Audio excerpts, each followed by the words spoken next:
Welcome everyone to another edition of WWFree. I have myself and Bill is here as well. Bill, how are you doing? I'm doing good. I'm a little tired, but I'm doing good. What are you tired from? I don't know. There's just some mornings where I wake up and I still feel tired. Okay. But I did. Well, yesterday was my nephew's 11th birthday party, so we Oh, that did. was nice. Yeah, so we did a little celebrating yesterday. You know what I'm tired of? This What? goddamn snow. We're recording this on February 7th. It's Super Spreader Bowl Sunday. It is about 10:30 a.m. Eastern Standard Time. And yeah, we're doing another edition of WW Free, and it's snowing, and I'm angry about it, and I've had technical problems. Not a great morning, but I'm hoping that this Elimination Chamber 2011 event will cheer me up a little bit. Mm-hmm. Now, Bill, before we start this, though, and before we introduce our guest for this, I would like to announce that myself and you are going to be starting a new project that starts on March 28th. We will be doing Bill Learns Kingdom Hearts. And what that's going to be is Bill watches a half hour of the Kingdom Hearts movie, quote unquote, which all it is cutscenes. And then we come on here and you discuss it. You know very little about Kingdom Hearts before going into this first episode. Am I correct? That is correct.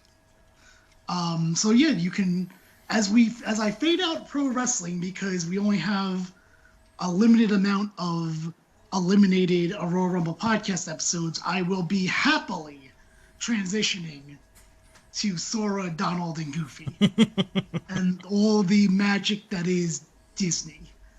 So once again, that's March 28th. That's going to be the first episode. Bill, what are your thoughts on going into this new project? You know, I actually am looking forward to this. It's a different environment for me.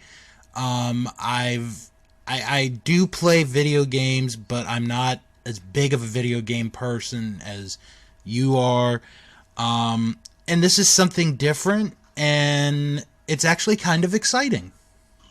Yeah, and it doesn't even matter if people are a video game person because really, this is less on the game and more about the story and all the Kingdom Hearts, I guess, characters, I guess a little bit of the gaming mechanics, but not really. Mm-hmm. It's definitely more for someone that probably isn't a video game person. And Right. I will say as well, season 1 is obviously Kingdom Hearts 1. We are going to guarantee that we're doing at least Kingdom Hearts 1, Chain of Memories, and Kingdom Hearts 2.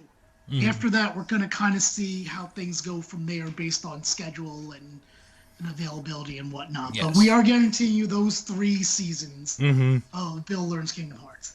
Bill, why don't you introduce the guest for WWE Free today? All right. Well, our guest is someone who's also tired of snow, especially where he lives, and has his own podcast called Another Digital Citizen, was my co-host on that wrestling show. So let's welcome in Fro. Hello, ladies and gentlemen. How are you doing? How much snow have you gotten over there? When I hear like 4 inches of snow, I start laughing. That's what we have like a day. So No, we have a lot of snow. I hate living where you are. I can just feel it because I hate snow. Yeah, Where's this? Lillehammer had the 1994 Olympics. That's saying everything. Yeah, it's a lot of snow. Bro, have you ever seen this event, Elimination Chamber 2011? I don't think I have. I think this is just before my time. Okay. I'm not 110% sure, but I don't Sure. think so. I probably did. Do I remember anything about it? Absolutely not. But I'm pretty sure as I start watching this that will be the case. That I'm like, oh yeah, I remember this now. All right, so you're going to get on Elimination Chamber 2011, everyone. You're going to go on the 1 second mark. And Bill, you're going to give a countdown here, and then we'll hit play. All right. Let's get ready to enter the chamber in 5, 4, 3, 2, 1, play. All right, and we start off with, as per usual, the video package. Spooky music. Yeah, I guess it was the. Well, is it true that I'm pretty sure it is that Elimination Chamber overseas is actually not called Elimination Chamber? Well, why do I think that that's a thing? I thought I've heard that too, actually. Because of what was the reason again? It's a historical reason. It's like the Holocaust. Yeah. Yeah. So I don't know what's on this card at all, really. But I guess we're going to find out. And of course, we'll have our regular topics of pro wrestling and our non-wrestling topics as well. So this is very much not, it's a wrestling show, but not really. That being said, I do know that next month I'll be doing one more of these. I don't plan on running WWE Free during Bill Learns Kingdom Hearts at all. Right. Like, it's going to be one episode, and I'm not going to air anything else. Not now. That's what I call podcasting, nothing. The only thing that might air is me and Bill and Josiah's COVID episode, if a lot happens. But even that I'm going to try to stay away from. So this might be the second to last WWE Free ever. Nice I have set. to say that Kingdom Hearts is one of my favorite series. So And we're not going to have any news. And we're not going to have any news on Kingdom Hearts this whole year. The creator made it very, very specific. There's no news this year. And next year is, I believe, the 20th anniversary of the first one released. Yeah. Where I'm sure there's going to be plenty of news. I have to say that Kingdom Hearts 3 be one of my favorite video games of all time. I liked Kingdom Hearts 3. I really It gets a liked bad it. rap. Yeah, I know it gets a bad rap, but I think that's undeserved because I think people were expecting a little too much. Also, the time between it, I can understand why. No, I somewhat do, but recently you've seen an example of when a video game is rushed when it's not supposed to be rushed, when it really shouldn't be in Cyberpunk.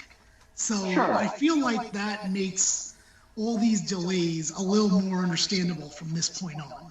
Because I think whenever anyone hears that a video game is going to be delayed and people complain about it, the people that are going to defend it are going to immediately point to, well, look what happened to Cyberpunk. That's a friggin' wreck.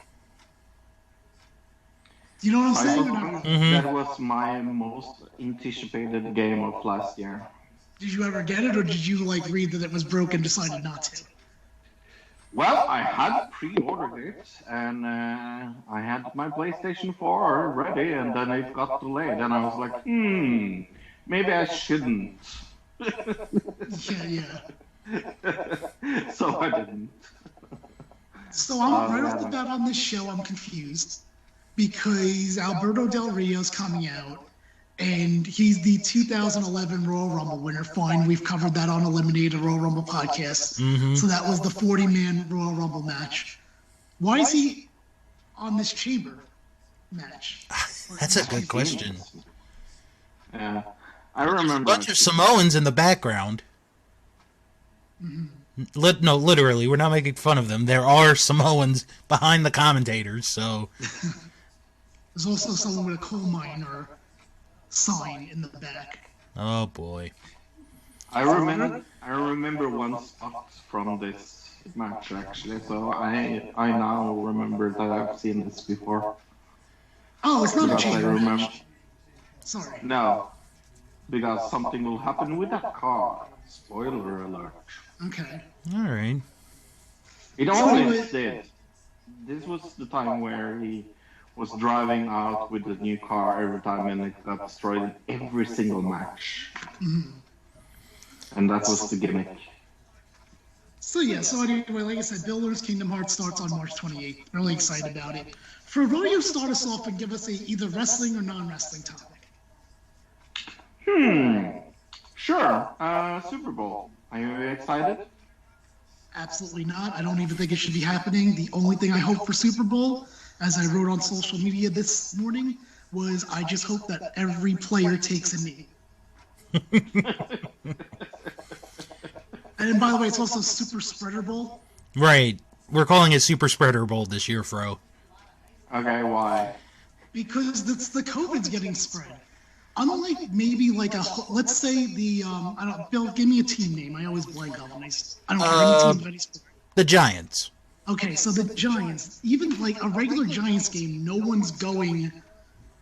Someone from Seattle, Washington, isn't going to a random Giants game. Sure. However, people are traveling for the Super Bowl. And just like if there was a music festival going on, or again, COVID mania coming up, anything that you look, if you're going to call Sturgis a super spreader event, then you have to call Super Spreader Bowl and COVID mania super spreader events too. But I thought they were not allowing normal people in. Are they not? Are they not? Who? Super Bowl or WrestleMania? Super Bowl. Is that true, Bill? Because I didn't know that. Well, I know they were letting. I heard that the first responders and. Bill that told me that. Actually. Yeah, I've heard first responders. I don't think they were going to fill every seat up. I know like some of them were going to have like. Yeah, I don't think they sold a single ticket, to be honest. Yeah, I don't. Well, they have the cutouts that they're going to put in there as well. So. Yeah. Hold on, wait. Excuse me, the cutouts? Yeah, they're going to have cardboard cutouts of people. I don't think I knew this. So it looks less empty. But yeah, no, I think it's going to be a pretty COVID-safe thing, actually. Well, for your sake, I hope it is. But if it isn't, we know who to blame. Yeah, me. I mean, I'm a little more okay with it. I didn't know that, like, no one was actually going. And I doubt the same thing's going to happen with WrestleMania, but... Oh, yeah, it's a total 180 on WrestleMania. Oh, yeah. That's a... Now, they haven't sold a single ticket, I know that. So they're giving away tickets to first responders and people that have had the vaccine and things like that, so... That's not as bad. So okay, you may have turned me around on Super Spreader Bowl a little bit, especially the cardboard cutout thing. Well, I mean, with the cardboard cutouts, like some teams were using that during the season. Like I know my team, like they were doing that because our coach had cancer before the season started, and the team decided to make like a little section for him, like rooting for him, and there would be like different people, like cutout people. Right. And I didn't know this until about a month ago because my mom told me this. For you could do that for $30, and you'd be able to get your cutout cardboard of yourself. They'd ship it to you. Oh wow, okay. That's not too bad. I know. I was kind of upset that I learned that so late because I would have done that. So Bill, who do you Your want team are, as I call them, definitely not Redskins. Yeah. What are they? As of right now, they are the Washington football team. Bill, do you have Do you have any favorite this evening?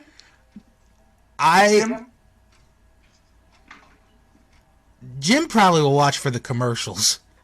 No, see, everyone says that. I disagree. So first off, I don't even know if I watched this year. I think I turned it on for the halftime show, to be honest with you. Oh yeah, are you gonna watch the halftime act? That's a good. Until this morning. I didn't know who the act was. Right. Oh, the weekend is so good. Love to. I'm probably gonna try to do that, but I can't. So I've been playing a game called Persona 5.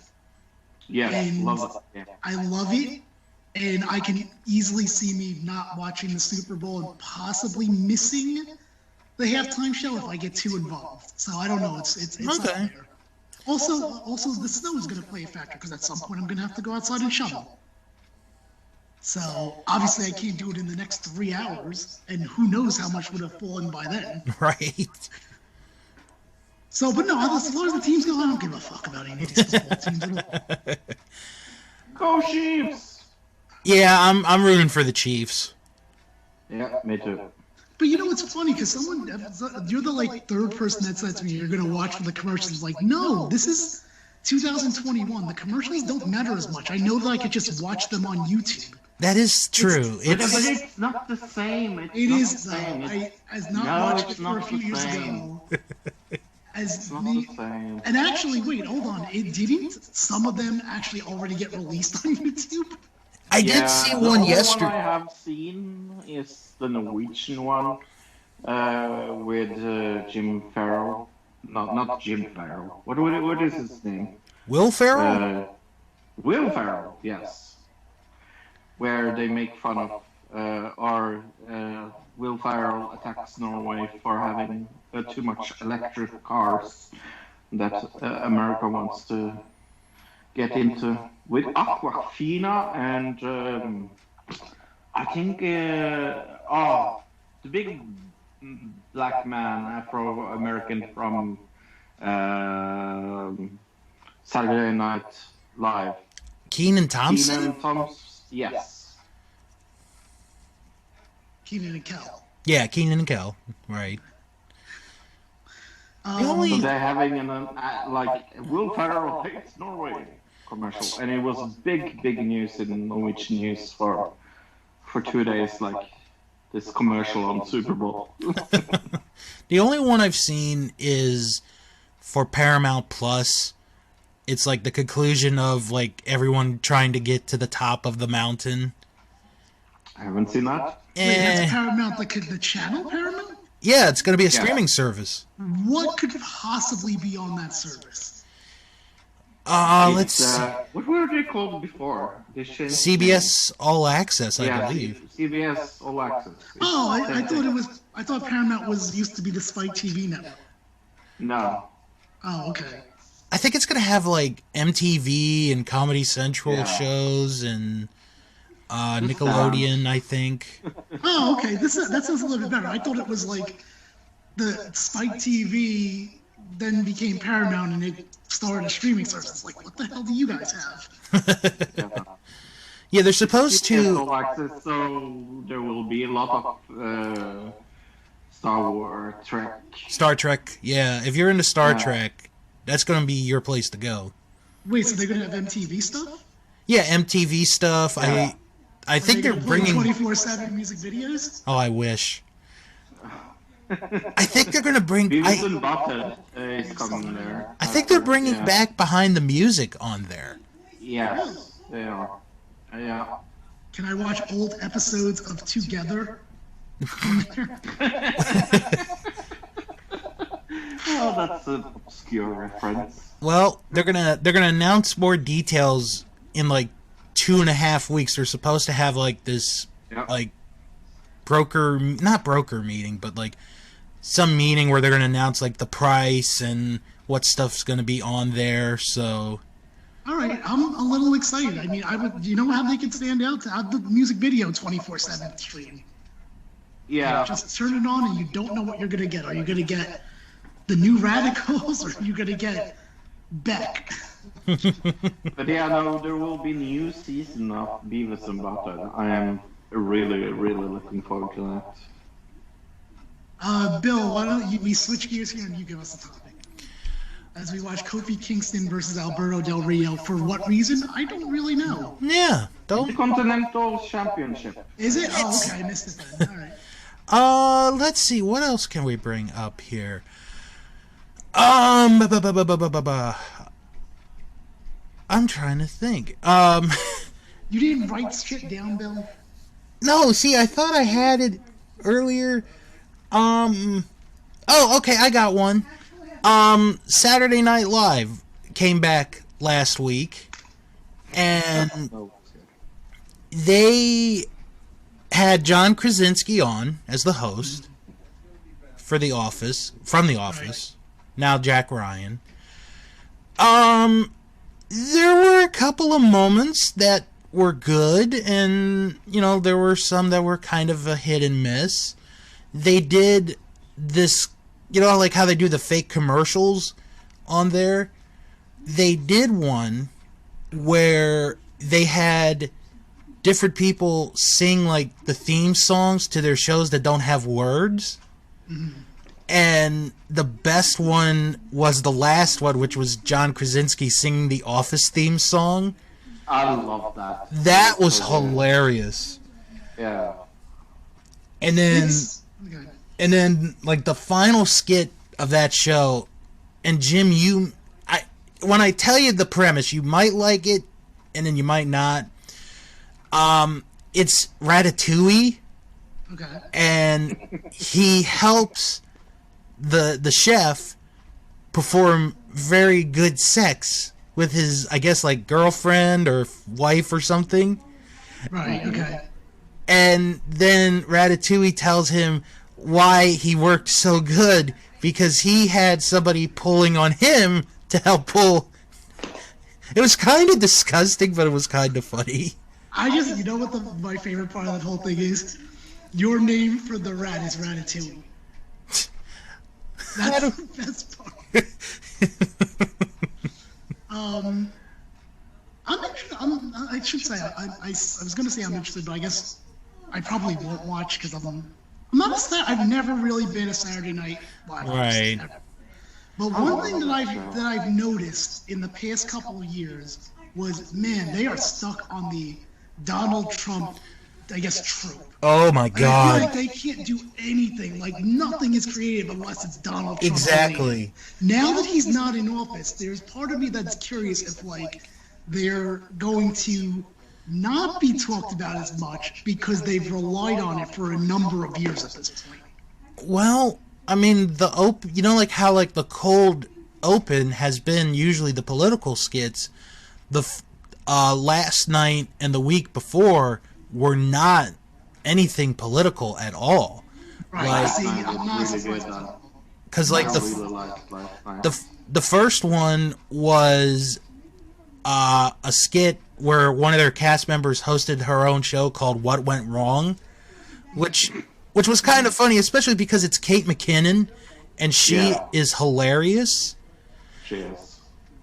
And then there's, like, this one line where, like, she had the head of Twitter and Facebook on her show, and they say something, and then she has this line of, "And this is a reason why I'm still a lesbian."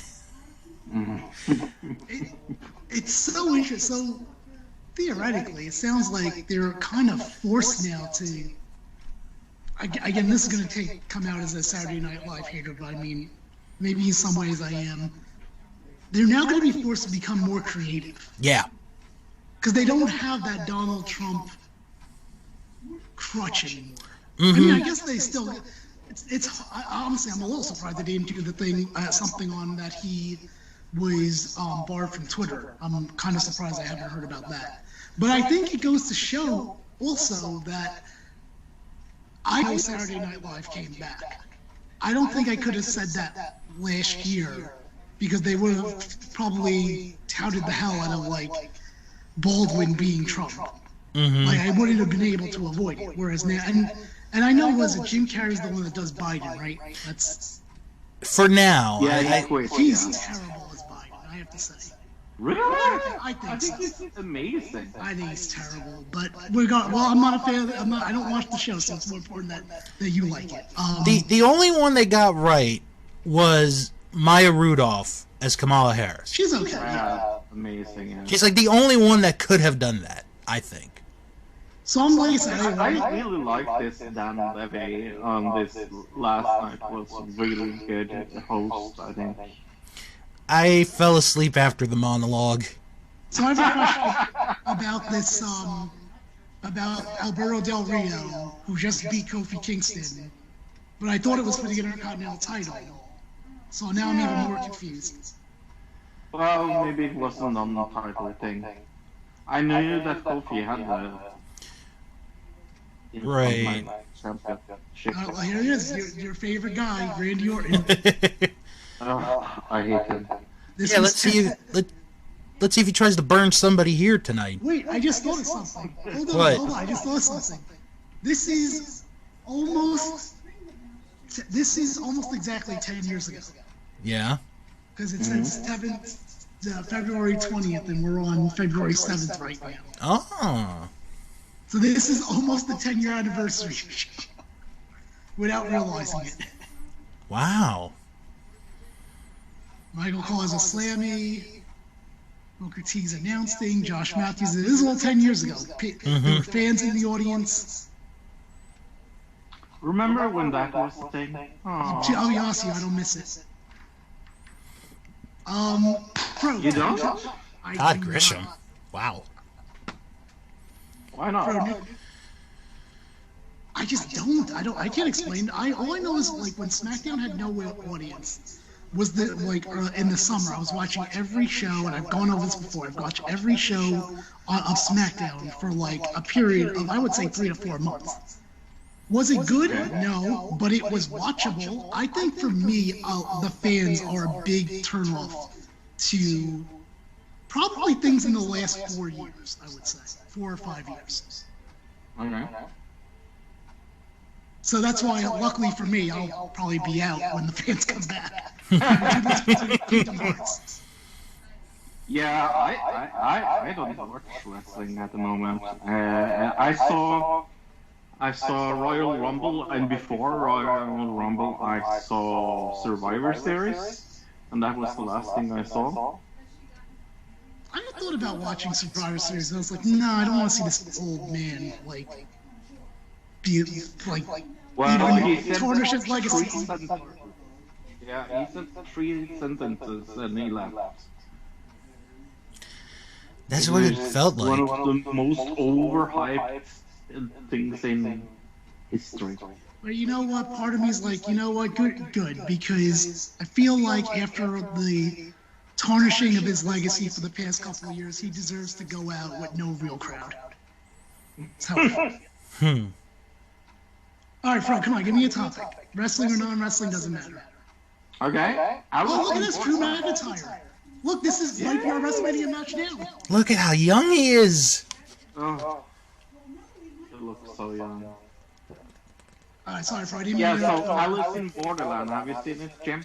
I have, and it's one of the only things on Netflix that I actually watched. It was great. I loved it. My favorite episode, though, however, was I think it's episode 4. Yeah. It's in the Botanical Garden. Yeah. And I can't get my friend to. So she started watching it, and she only got to episodes like, please just watch episode 4. I don't give a damn if you don't finish the season. Just watch episode 4. Bill, you seen 2 episodes? I saw the first episode. Okay. Like I said to Fro, I didn't think it was bad. I didn't think it was bad. But it's just one of those shows that I just couldn't see myself watching, on a regular basis. I might, for you guys, watch episode 4 just to see it. I'll skip 2 and 3 to get to 4. You know what, Fro? I don't know about you. I know Bill won't get this reference. You know what it reminded me of? The premise, at least. It reminded me of a video game called The World Ends With You. Yeah, I can see that. And it also kind of reminded me of Ready Player One. Sure, a little bit of that, yeah. Yes, in some parts. But yeah, no. It's very... I think it is one of the best stylistic shows on Netflix in many, many years. Definitely one of my biggest surprises from 2020. If you liked that show, I would recommend Sweet Home as well. Okay. Is that sweet as in S-W-E-E-T or S-U-I-T? Yeah. No, W. Double E. S. Yeah, double E. Okay. All right, and now we're seeing a promo on the Elimination Chamber. Alabama. But yeah, if you liked Alice in Borderline, I would check out Sweet Home. That's definitely. I really like Eastern Asian series though. So I will say this though about Alice in Borderland before I bring up a topic. As much as I liked season 1, I don't know. It's one of those shows that I'm like, I don't know if this needs a season 2, even though it clearly sets up for it. right, it definitely does. Yeah. So No, I don't know if it needs a season 2, but I will definitely watch it when it comes. I mean, right. it's not Bling Empire by any chance, but nothing else. Okay, so I'm going to bring up a topic. Let's see what I have here. Here you go. So let's stick with Netflix a little bit. What do you guys think of the fact that Netflix is touting that they're releasing one new movie a week this whole year? I like it. That's not a bad move. Yeah. I think it is a good fight against the HBO Max. Mm-hmm. Do you think that most of them will actually be watched, or do you think a lot of them are just going to go by the wayside? Well, this week they released Malcolm and Marie, and that is an Oscar contender and probably one of the best movies I've seen in quite a while. Black and white, very stylish, very Oscar baity movie. But just two people having a conversation, and that is the whole fucking movie. It reminded me very of Roma. So if you like Roma, I think you will definitely like this. But yeah, no, it depends on the quality of the movie. And I think they started out very strong with Malcolm and Marie this week. I know I have Mank on my queue to watch, and I really want to see that movie. So good. I think there could be some movies that'll go by the wayside. But I think most of them are going to be, however you decide it as successful. Whatever you determine is a successful movie on Netflix. And I agree with Fro. It is a very good counter to HBO Max, because right now HBO Max, they're putting out a lot of movies and also original programming. Yeah. So this is such a good way for Netflix to be like, hey, we're still here. We can have good, product as well.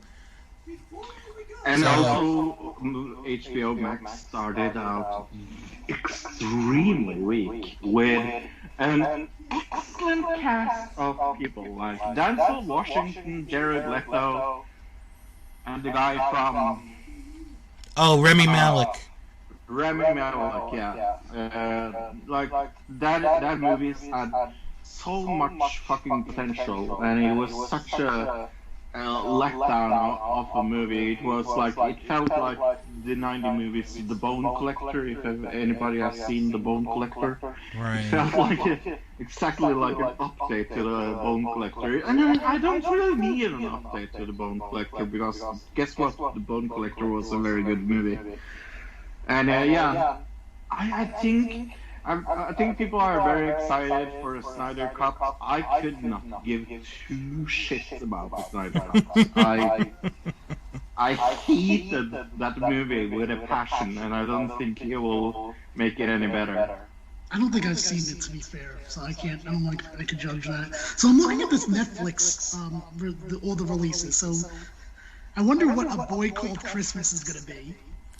That's A Boy Called Christmas. There's two musicals, actually. One is called A Week Away, and the other one is called Tick, Tick, Boom. Yeah. And I say it like that because it says tick, tick, and it says ... and right. Boom, it's in all capitals. And then I want to know, though, why did Western and Sci-Fi get the ship? They only get one movie. they're not as popular of a genre, I guess, as they were years ago. Well, clearly Western isn't. Right. So Tick Tick Boom is by the same guy that also wrote Rent. Okay. Mm-hmm. I don't know if I've seen that. I probably heard songs from it though. Just looking at this. Oh my God! There's. I talked to someone in work about this movie called The Princess Switch. There's The Princess Switch 3 coming. So apparently Vanessa Hudgens plays both the princess and it's basically the prince and the pauper. And then the pauper? Yeah, but now apparently in the Princess Switch 2 they told me, this woman in work told me that she plays the two main people and a cousin. So I'm guessing for the Princess Switch 3 I want 4 versions of Vanessa Hudgens in the movie. What I maybe am looking most forward to is Thunder Force. That will be fun. Marketing. Yeah, other than that, I don't know if anything's really. Oh, an untitled Alicia Keys rom-com. That's on the Yeah. That would be so fun if her thing is her like music is the soundtrack. Yeah, definitely. Well, why is Teddy Long out here? What just happened? Okay, he said that there's a replacement now. For who? Dolph Ziggler, he got fired? Alright. But I thought I saw him come out. Maybe I'm wrong. Let's Well, see. good. He's one person I'm really been tired of seeing. Who, Teddy Long? No, Dolph Ziggler. Oh. You saw how mad I was during Royal Rumble. Like, Yeah. And then he's like the 14th. He's like the 14th time he entered the Rumble. Like, yeah, no shit. I lived through it with all these podcasts. Oh, yeah. Although Jeff Hardy eliminating himself over the barricade is my favorite spot of that match. So can't wait to talk to you about that match in our final Eliminator Royal Rumble podcast episode. Yep. Bill, talking about shit movies on Netflix. If you really, really want to see female propaganda movies, watch Stripped Down, Rise Up. About that is about women stripping for the fun of it, and it is one of the most anti-men documentaries you can ever see in your entire life. They talk so much shit about men in that documentary. Now I'm turned off. Yeah. You turned me on with the strip part, and then now it's out by the edge. There's so much bullshit in that movie. Is it a documentary or an actual movie? No, it's a documentary. Oh, it's just a documentary in the loosest word of that word. Okay. Bill, why don't we bring up a wrestling topic? Okay. We're about to head into this Elimination Chamber match. Yeah. With the big show, the headliner of last year's WrestleMania. Yes, exactly. The headliner. All right, let's talk about Kenta appearing at the end of Dynamite this week and how it basically began the AEW New Japan relationship. This is a top priority on my list because I need you to help me understand things. But before I do that, Fro, why don't you weigh in on it? I have no clue what he's talking about because I don't watch wrestling right now. Okay, so Bill, why don't you explain to Fro what's been going on real quick? Okay, so at the end of Dynamite this week, John Moxley was beating up Kenny Omega after a match. And this guy came in and I guess punched or kicked Moxley. And he takes his mask off and reveals to be Kenta. And he's part of Bullet Club right now. And he hits the go to sleep on Moxley to end the show. So what happened is that AEW and New Japan basically that night announced by using Kenta that they are now in a working agreement. So we'll see time to time wrestlers from New Japan go to AEW, and we'll see time to time AEW guys go to New Japan. Okay. And it took a long time for the deal to go through, because at first New Japan wasn't really sure that AEW was going to be like a big deal. It wasn't going to work. And then they'd had meetings, left and right, and they kept it like very quiet for a long, I guess they kept it quiet for a long time. And then when Kenta appeared, because he is supposed to face Moxley soon for the IWGP United States title. It should also be mentioned, because I don't know if Fro would know this, that also on this same kind of storyline that Impact is involved as well. Mm-hmm. They are. Really? Oh, okay. Yeah, so what happened was at one time when Kenny Omega beat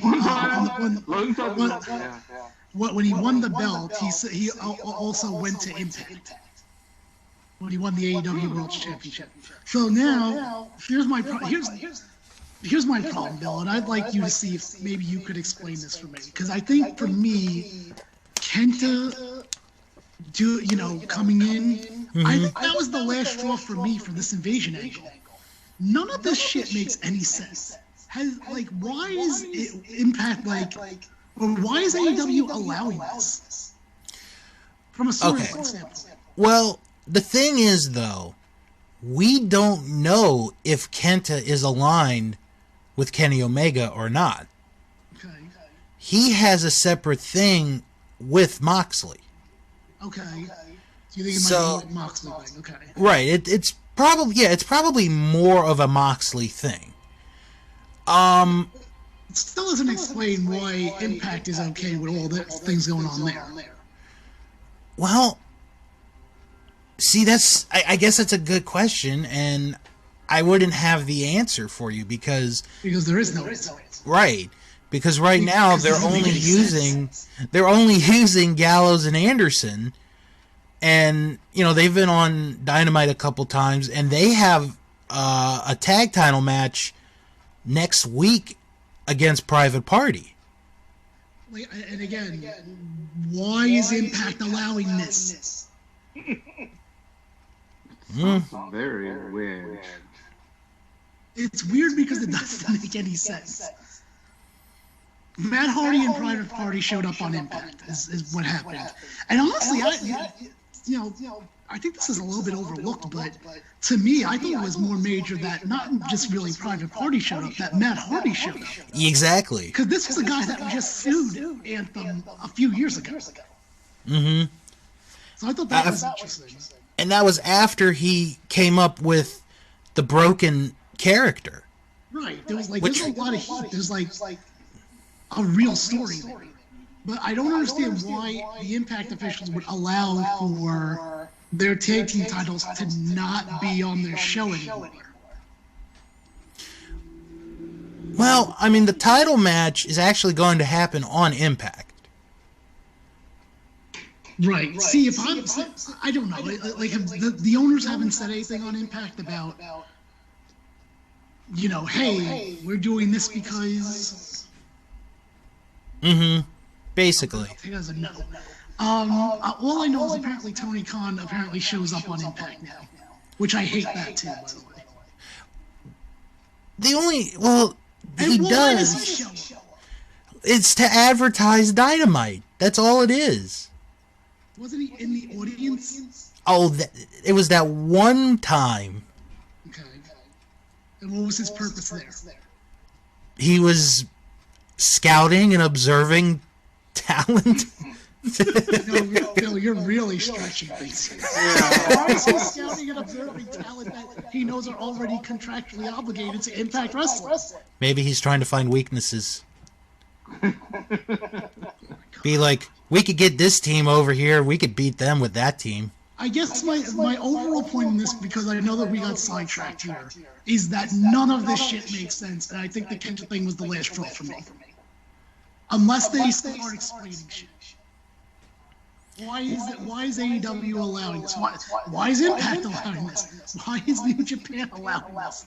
Someone tell, at least I kind of understood the Impact thing, because I was like, Impact has more things to offer to me with AEW, because Impact, one of the things that AEW is criticized big time on is their women's division.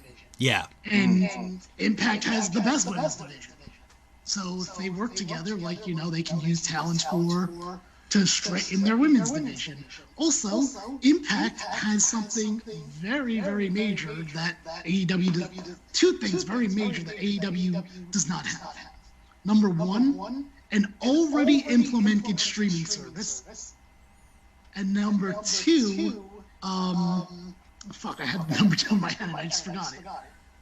The streaming service and the library. Yeah. That would work on said streaming service. That has probably some footage of AEW talent on it. Then the other thing that they could have used with the Knockouts division is the upcoming tournament that AEW is going to have. They're having a women's eliminator tournament to crown the next challenger for the women's title. And, I mean, there's some that should be in there, like, I don't mind Britt Baker, I don't mind Thunder Rosa being in there. There's maybe one or two others that I don't mind, but that would have been a perfect opportunity to put in women that, aren't doing anything right now. Like, you could have Jordan Grace get involved. You could have Kimberly get involved in that. There's a couple of women that they could have put in there for that tournament. And also, I would understand if they were like, as per a working agreement with Impact, the following two women are going to be put in this tournament. Mm-hmm. At least that would explain something. Anyway, my thoughts on Kenta is that I think it might be the final straw unless they start explaining shit. On the Elimination Chamber, we have Wade Barrett and Rey Mysterio going at it. I don't think anyone's been eliminated from this change match. No, not yet. Edge is in there. Barrett recently became a United States citizen. Yes. Congratulations and celebrations. Bro, give me another topic. I wonder what it'll do as a citizen. I mean, yeah. Well, now he can do. Now the world's the United States is his oyster. Yes, it is. I like Wade Barrett. I miss him. Bro, you want to give me a topic? Sure. What do you think is going to be the main event of WrestleMania?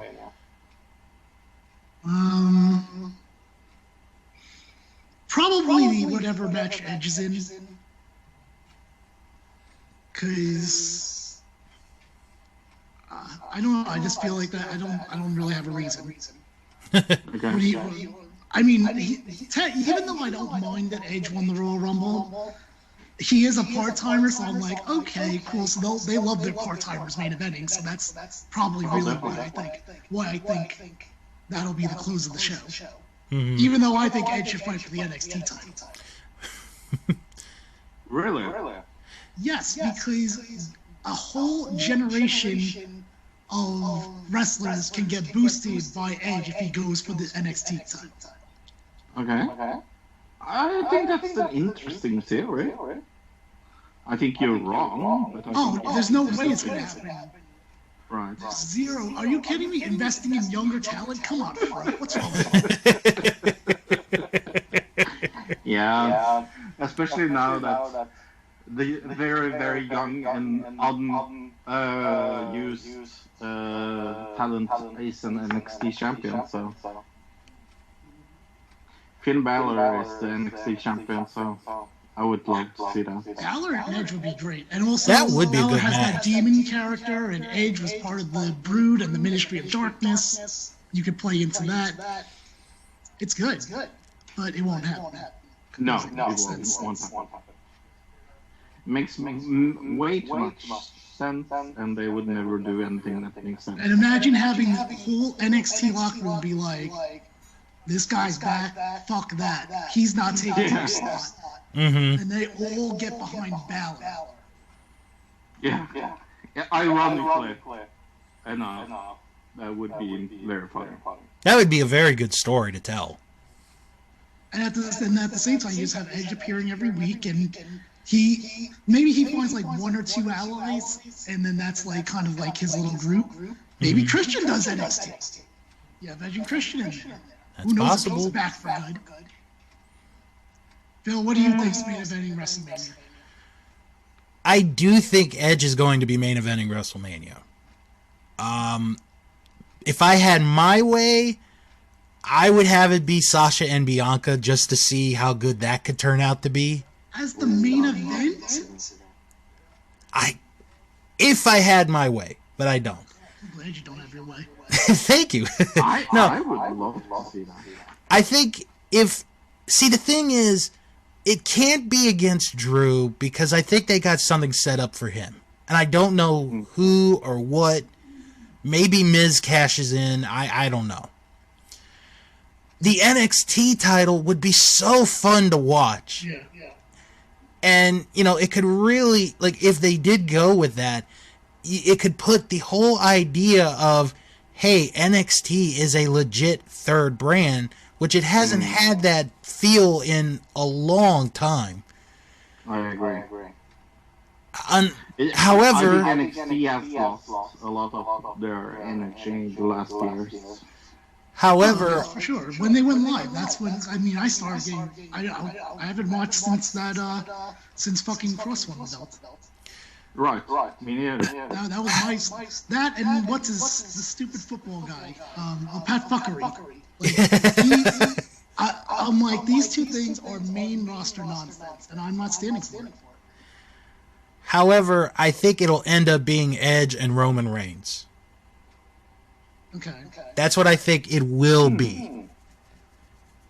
And then you go into do you really put Edge over on that? Yes. Well, actually, no. You're right, because it is Roman Reigns, the guy that they fucking forced down people's throats for years. So I guess. And then ever since he's been a heel, he's been on like the best run of his career. I mean, Like, I don't know. I guess I'm not as high into Roman as most people seem to be. I still see him as the guy that's being forced down everyone's throat. I really do. All right. Do you really think that after the Royal Yes, Rumble match? I do think that, and I also think they have successfully forced Roman Reigns down people's throats, and now they are accepting it. Because that is the best Royal Rumble match. In the Royal Rumble match that hasn't been a Royal Rumble match in years. I think it's one of my favorite matches of maybe all time. What match is this? I'm sorry. Reigns and KO. I didn't watch all of it. I was not because I was just like, I think I was just getting mad because of the fact that this pay-per-view was clearly set up where you could have been done by 3 hours, and they did not do that. Sure. And so I was like, you know what? I don't give a fuck about either of these guys. I'm taking a break. Yeah, no, you should really watch that. That is amazing. I mean, I saw the handcuffs, but I saw the last 5 to 10 minutes because I can't. Yeah. Oh, that handcuff spot. And then the only thing I could think about was I was like, I wonder where I saw this golf cart. You haven't seen that before. Never. I liked it though. I think Roman Reigns has gone from being the worst thing I can ever watch on TV to actual contender for matches now. Like, in my eyes, he has gotten good. Like, he has actually taken his work Seriously. Well, I think the other thing too, Fro, is they've been able to find the right people for him to work with. Oh yeah, and Kevin Owens was definitely the right person. Because, I mean, they've had KO, they've had Drew, they've had Jey Uso, and I never thought Jey Uso could, work in such a big environment like main event, and he did a pretty good job. So, and then, if they give him, other good people to work with, as far as match quality goes, I think that's where he's most improved. Is match quality. I don't think he's terrible. I mean, he's certainly never been one of my least favorites. But okay, I'm gonna put it like this. So, obviously, I was big into watching TNA or whatnot, and I liked AJ Styles there. And I, now when we went to WWE, I'm like, what? Okay, let's see how he is. I think he's exactly the same. People are like, oh, he's so much. I'm like, I mean, he still has bad mic skills, but he's still a great fucking wrestler. Mm-hmm. I kind of feel the same thing with Roman, like the stuff that I was just like, so he's okay there. I just feel like it's still the same to me. Yeah, I couldn't disagree more. So, I think he has gone from like not caring to caring. And I don't know. I never thought of him as not caring. I'll right. I've never thought that either. Absolutely. I thought so. I think you're the one that went from not caring to caring, based on what True.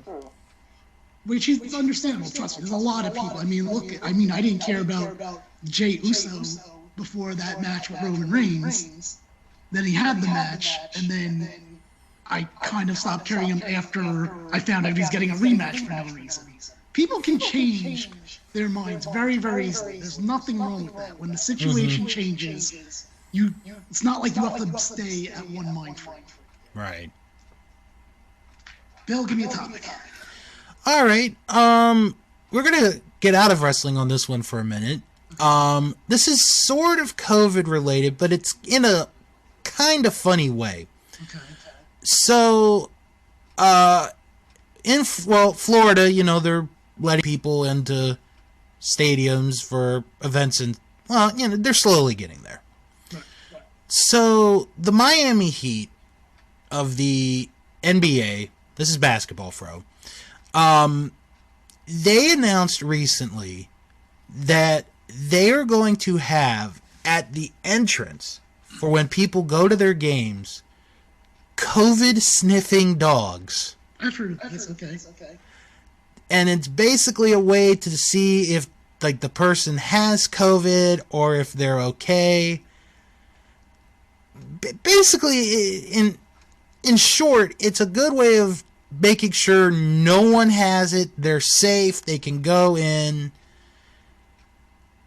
I guess the thing I'm gonna ask you guys is, how do you feel about an NBA team being one of the first, if not the first, to do something like this? I'm good with it. I don't see anything wrong with that. But I still haven't really gotten an answer on my biggest thing when it comes to live events. And what that is, and I'm sure I discussed with Bill, maybe Fro, you have not heard of this. So let's say you're going to, I don't know, what's a sporting event that's happening around here? Curling. Okay, curling. Okay, so let's say there's an arena and you bought a ticket to curling, right? You go there, you scan your ticket, fine, and then they find out that you had COVID, but you didn't know it because you were asymptomatic.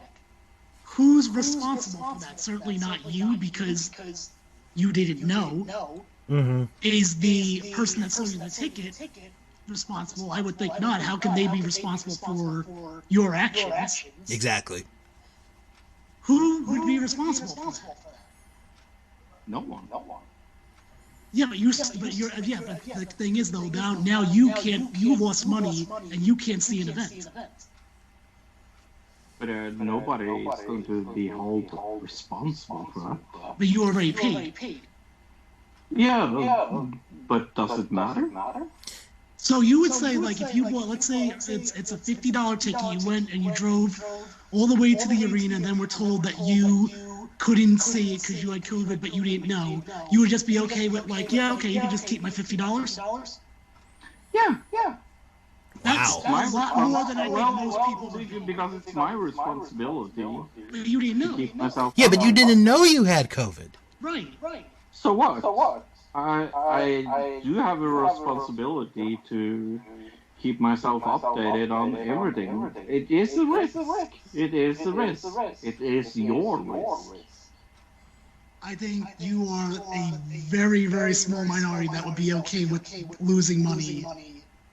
I agree with you. Like, if I'm not saying I would be happy about it. well, that's the question here. That's the question. Is who's responsible for if you weren't happy, who's responsible? I'm responsible. I'm 100% responsible So you just for eat the my money. actions. I don't know. I don't agree with it, but okay. Because you wouldn't know. You're asymptomatic. So what? Okay. So let's put it a different way then. So let's say you got COVID. Let's say you had a COVID test. I don't know, like 4 or 5 days in advance, and you found out you were positive. Mm-hmm. So you're just gonna eat that $50 still, or however much it is. You're just not gonna go. Oh gosh, what a throw! Then I would just sell the tickets because then I know. Okay. I think a lot. Like I said, that's a shocking answer, I have to say. Why? It's your responsibility. You're taking. But you don't know that you have it. You're just. But you're still taking a risk. It is a little like this, okay? It's a little like, okay, hey, Jim. Okay, it's a little like having sex without or with a condom.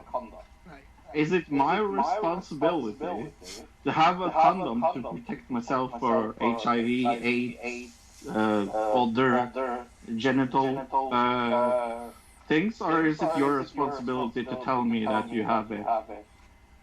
Well, that's not the same thing at all. Because what if someone bought the ticket? It is. No, it isn't. It is exactly the same. Because what if someone bought the ticket 3 weeks ago? Like when Wrestlemania goes on sale, whenever that's going to wind up being. Do you think people are going to wait till 5 days before to actually buy those tickets? No, but it's your responsibility. You take it. But how would you know? How would you know 2 months in advance that you're not going to have COVID? You can't know that the girl or the guy you have sex with us having AIDS either. You're taking a risk. That's literally the same day, like same almost minute that you're talking about. This is something that happened like 2 months ago. You don't think AIDS all of a sudden gets into your system? It's a risk. You protect yourself against risk. All right. Well, look, the bottom line is this: is obviously I know I'm not going to a live event, so but I'm just very surprised by your Because I'm not stupid enough to do it. No, and Nobody's fun. I agree, and I've been on the record obviously of saying I don't think WrestleMania or Super Bowl, although after what I heard today, maybe I'm a little more okay with it. I don't think they should even happen. Without any fans. I agree with that. But all right, well, like I said, we'll just move on because, like I said, we're going to disagree on this one. Obviously. Can I add one more event that I don't think should happen? Yes. And this is I know it hasn't been said, but I've been keeping my eye on it. March Madness, the basketball tournament. Oh, I figured that was already canceled. I figured they would have canceled that late last year. No, what they've done, or what they are deciding to do, is they're going to have the tournament in one city, and it's going to be at different places in this one city. They don't know the city, or are you just not remembering? Oh, it's Indianapolis. Okay. So they're going to go to like different places to play these games, and they're not going to be at the same place. Like it'll be like 8 different like basketball arenas and stuff. So I don't know if that should be going on. It shouldn't. No sporting thing should be going on, for the record, in my opinion. I agree. I actually agree with that. I don't think wrestling should be going on. That's why I'm saying. That's why I'm even more saying it's your responsibility, because you are that fucking stupid that you go to a sporting arena and you are spreading things and you think you're not allowed. I think you shouldn't be allowed to complain if you lose that $50.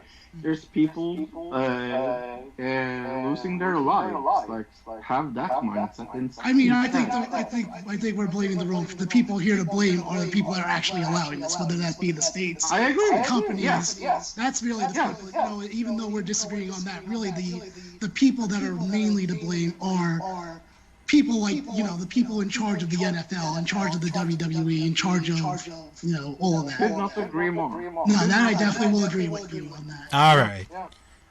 Bill, give us another topic.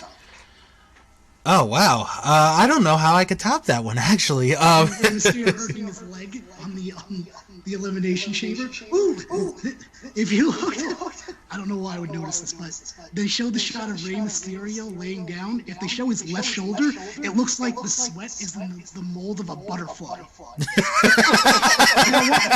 show Rey Mysterio laying down on his left side. I can't believe this is the most exciting part of this match. Hold on, come on, Ray. Come on, Ray. Get on your left side. On the right side. Sorry. Get it. Oh, I think I see it. It's like a butterfly. Yes. There it is. It's cute. That's kind of. Next topic. Okay. Now, I think, Jim, you and we had this talk. And I'm going back to streaming services. Okay. I think it was you. The only big name as far as the content that hasn't been picked up yet is Nickelodeon. Yep, it was me. Or I should say, it was me. It was me. Oh, son of a bitch. So I want to ask Fro, and then we'll get back to you, Jim, on this. Sure. Where would Nickelodeon go? Like, who would buy the streaming rights for some of the Nickelodeon shows? I think it makes most sense for Disney to buy it, I guess. Disney, ooh. Yeah. I mean, Disney Plus is family content, so if they want to take more money out of people, I would say that Disney Plus is. So Disney would buy out their competition. Yeah, why not? I bought my competition. I mean, I bought Nickelodeon. I'll tell you who I think should probably buy it. Is Netflix should. I agree. That's their weakest thing is children's shows for sure. Yeah. Oh yeah, definitely. It's curious. I don't know who owns the Nickelodeon library. I mean, like as far as like a channel, it's under. I don't know what umbrella it's under.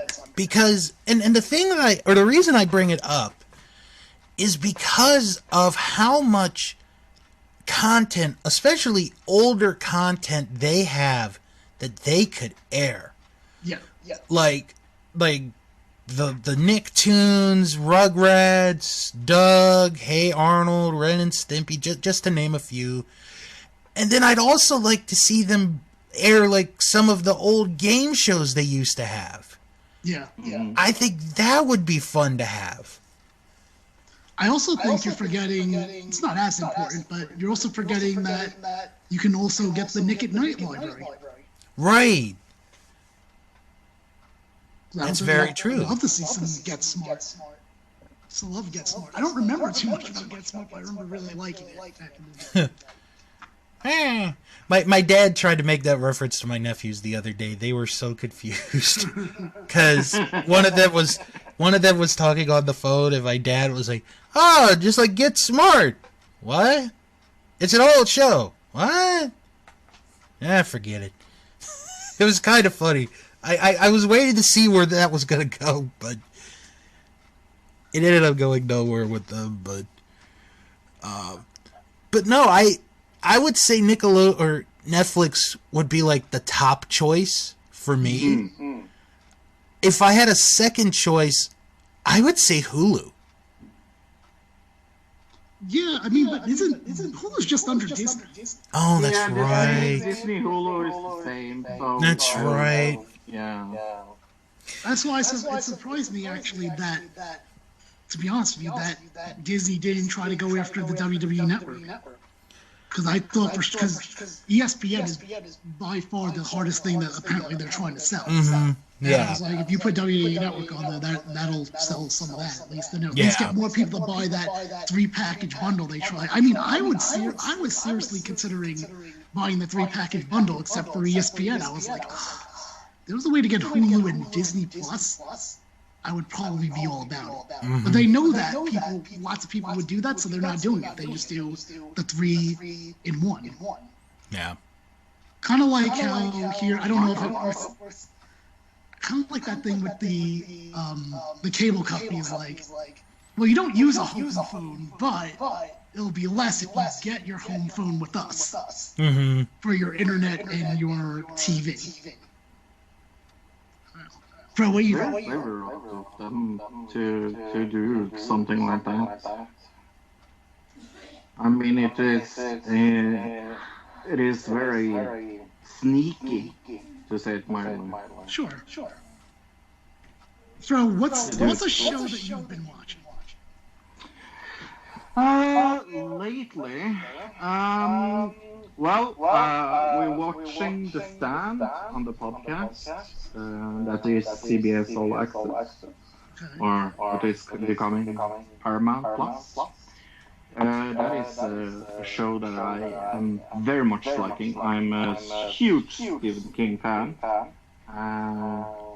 And I hated the Dark Tower movie. It was one of the worst movies of that year. But I guess I'm most looking forward to like small things. We make a list over like things we are looking forward to and things like that of the year. So far, I think maybe one of my favorite series of the year is It's a Sin. I think that's an HBO series about homosexuality and AIDS in London in the 80s. Very moving, very apt, and very good performance. Very I really liked everything about it. Maybe one of my favorite shows so far. And what is it called again? It's a Sin. It's a Sin. It's a Sin. I'm just curious because I'm just looking it up now. Yeah, It's a Sin. Oh yeah, I see it's on HBO Max. Yeah. Although only the trailers on. I did a search and all it gave me was the trailer. Young gay friends explore a new life in London at the beginning of the AIDS crisis in the early 1980s. Premieres February 18th. Very good. So you've seen this already, but it's not on HBO Max. I'm confused by that. I've seen it in Norway. It has. It probably didn't release in the U.S. yet. Right. I gotcha. I forgot. Okay, that makes sense. So check it out, people. If you're looking for, I mean, this definitely looks like something interesting and new. It's releasing on February 18th, so in about 2 weeks. I've been watching WandaVision. I don't know if anyone's watching that. No. Yeah, I am. You don't like it? I do, because it's very TV. It's very it's making fun of television. I'm a television. I would call myself an expert. So there's a lot of references that I like, and I really liked the last episode. Yeah. But I it doesn't really fit in with the Marvel universe, and that's kind of my biggest problem with it. I don't mind that it doesn't fit in, but it's kind of a strange show in that it doesn't really fit in what it's trying to be. Right. I'm just really curious. Like, I have Oh wait, did Edge just win the belt? No, he's still the champion.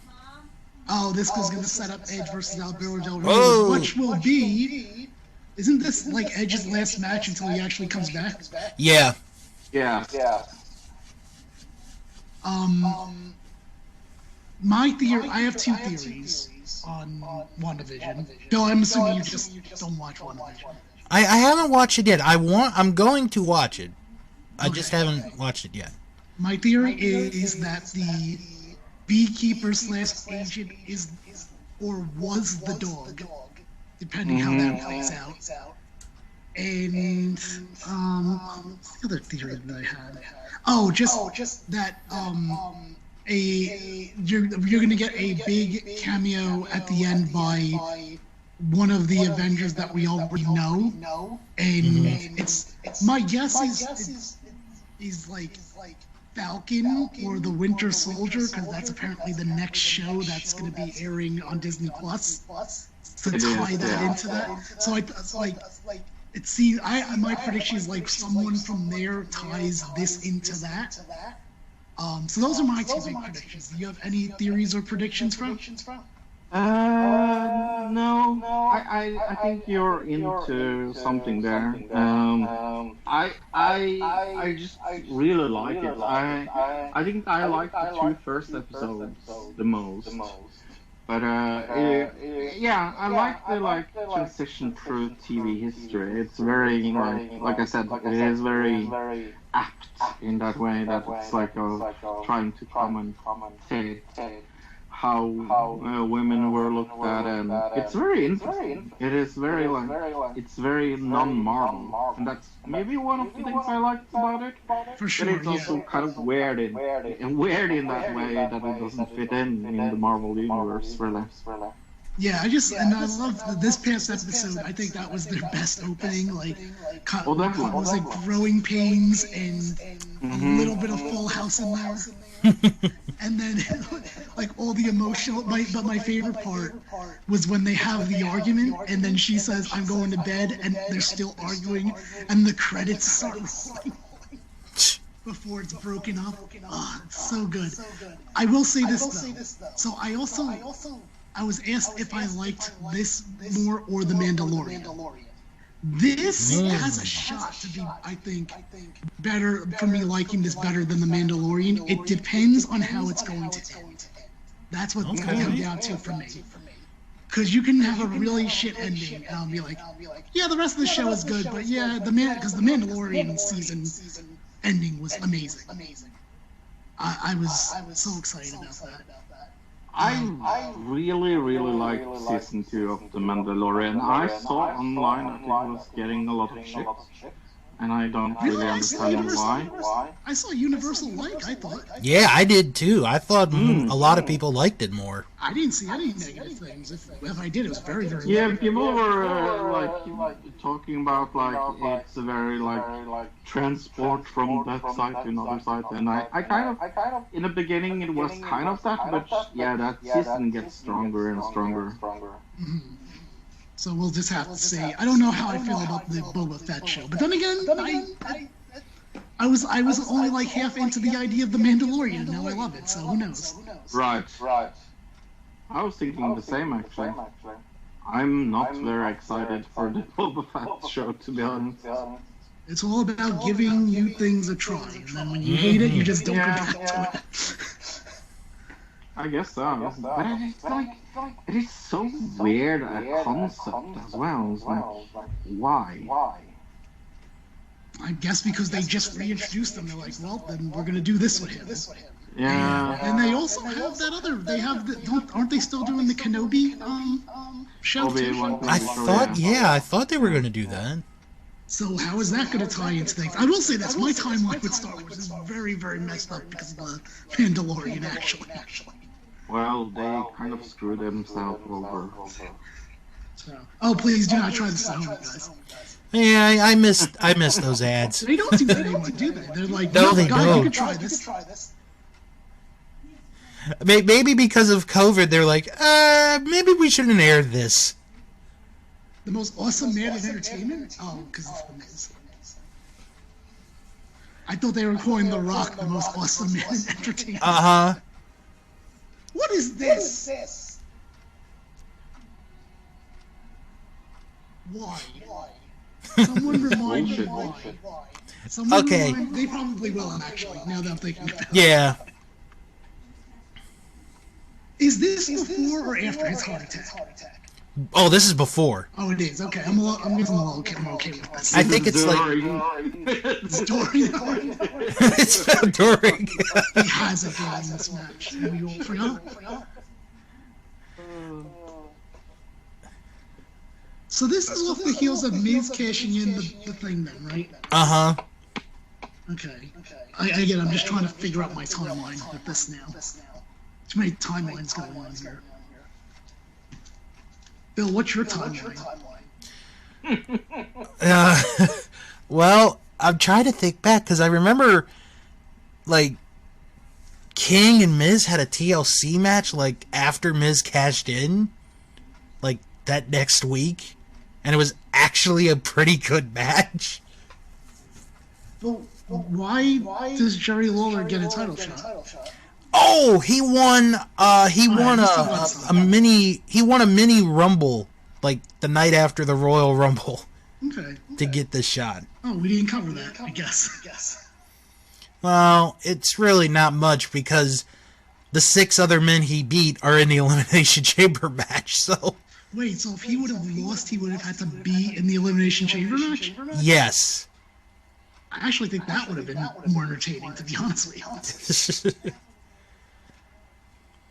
Let's see, what do I got here for a topic as we watch? I mean, I would like to see, I guess it's kind of believable with, if, I was going to say, because usually when you get someone that is not really an active wrestler all the time fighting a wrestler, to me it's always like, this match should not last more than 5 minutes.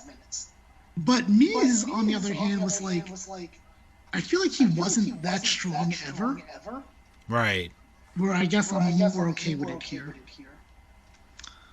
Bill, let's talk about Vice's Dark Side of the Ring. Yes, season 3 coming out soon. Now, I heard there's some episodes out there, not out there released, but named. Yeah. Can you tell me about them? Because I questioned you and someone else on even the ability to make another season. Okay, well, they're going to do Brian Pillman. Okay, that makes sense. It was tragedy, though. That was my big issue, was what's the tragedy? And you could give me a bunch of ideas, but not everything has a tragedy in it. Yeah, actually, let me pull up the list of what they... while we listen to Booker T. Because they don't have, like, the full, like, list of episodes, but they do have, like, some that they've already announced. Okay, they're going to do an episode on FMW. It's a promotion in Japan. Did someone die there? I don't believe so. Then what's the tragedy? That's a good question. I don't know. It was made in the first place. Maybe. And then they're going to do an episode on XPW, which was like trying to be ECW. Right, I remember that. Yeah, sure. Yeah, they did some shady shit back in the day. Like, they even... I know Froze is going to be a little surprised with this, but I do remember hearing this story. They had this one wrestler who decided to leave them and went to CZW. So the owner of XPW hired a couple of guys to go after this wrestler, and they ended up like tying him to his chair, and they cut his thumb off. Jesus Christ. Yeah. But these are the days that the Undertaker wants back.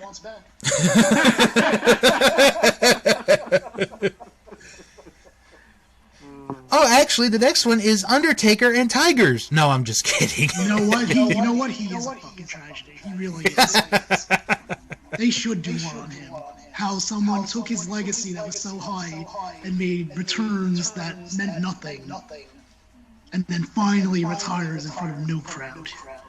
All Elite Scooby-Doo. Okay, okay, then they're going to do an episode on Nick Gage. Who? Why is it time out? Why is Trish Stratus doing an impersonation of The Rock? Wait, she's doing... Oh. She said finally the Trish has come back to wherever the hell they are. To wherever the hell they are. Okay. This is terrible.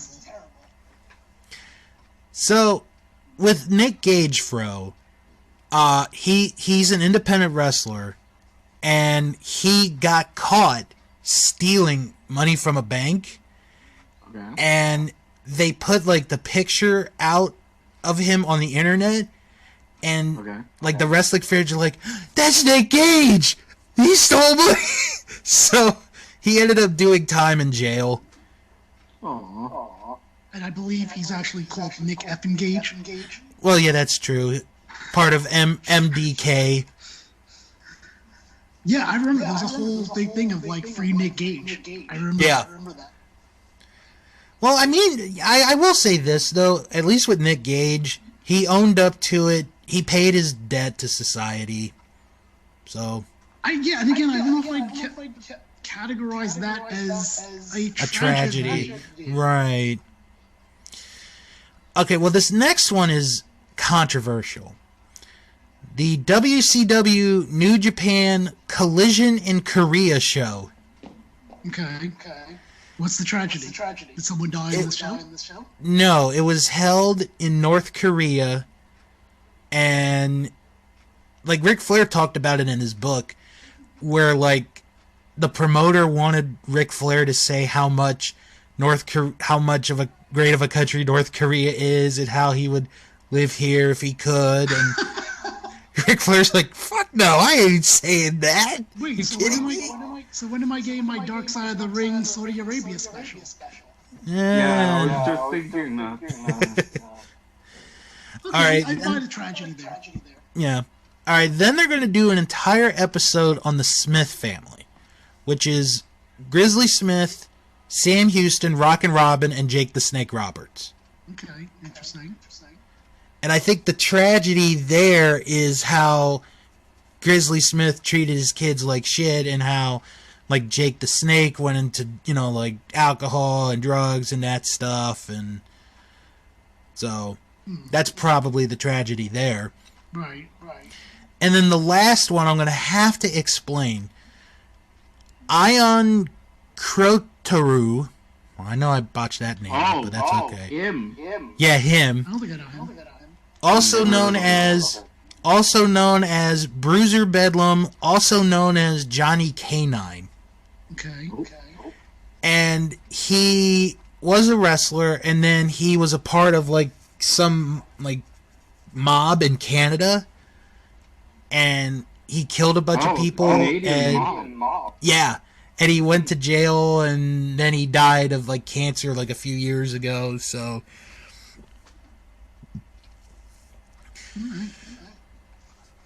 So that's all they've got right now. None of them, though, seem to call out to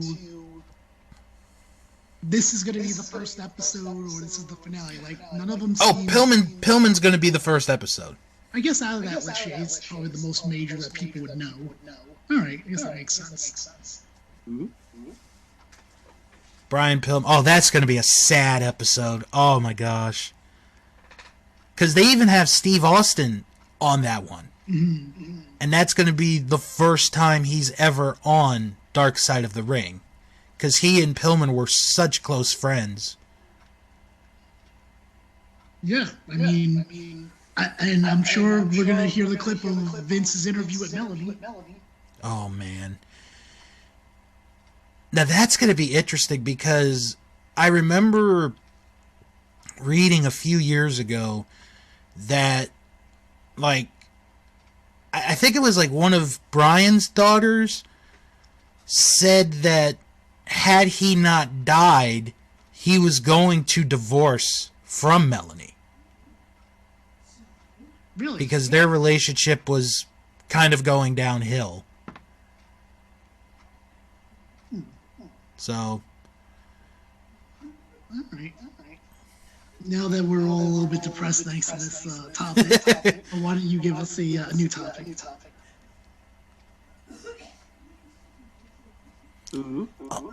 You. I said Bill. No, oh, me. I said Bill, but okay. Oh, I'm sorry. Okay, I lost your chance, bro. Give me okay. Holy moly! Have any of you seen Holy Moly? No. Oh God, that show. I love that show. What is That was so dumb. It's mini golf. Oh, that doesn't sound like that would be fun. It is. Bill. I tried a few episodes. It's a bad version of Wipeout. No, it's a good version of. How is I'm getting very confused. How is because I know what Wipeout is, but how do you get mini golf from Wipeout? Well, if you take mini golf and mix it with Wipeout, you get Holy moly. Yeah. Okay. Maybe I'll check it out. We'll see. What's it on? It is so incredibly funny. I love it. Yeah, it was on ABC. I think it still is. I'm now watching the Australian version. Mm-hmm. I just love it. Season 2 is better than Season 1, by the way. I feel like this sounds like a show that would, like, the seasons would be interchangeable, to be honest with you. No, they kind of changed the concept in Season 2 and got it to be better. Well, how did they change the concept? I'm curious. Well, they followed, because in Season 1, one of my biggest complaints about Season 1 is that they just follow they don't follow the wrestler all through. They just like show clips. Mm-hmm. And in Season 2 they kind of like show everything that's happening, so you don't have to guess. So it makes a much more enjoyable show, to be honest. Alright. Maybe I'll check it out. We'll see. We'll see. I recommend it. Between. It's just like it is very in and out of your brain show. At some point between when I'm playing Persona 5. I think it's like 40 hours. How far are you? 40 hours. I made somewhere between 30 and 40 hours. I did the third palace, I believe. Okay, cool. I hate the first time. Yeah, I'm going to play the new one. Strikers probably not, because I probably won't finish this one in time for that, and I feel like I should.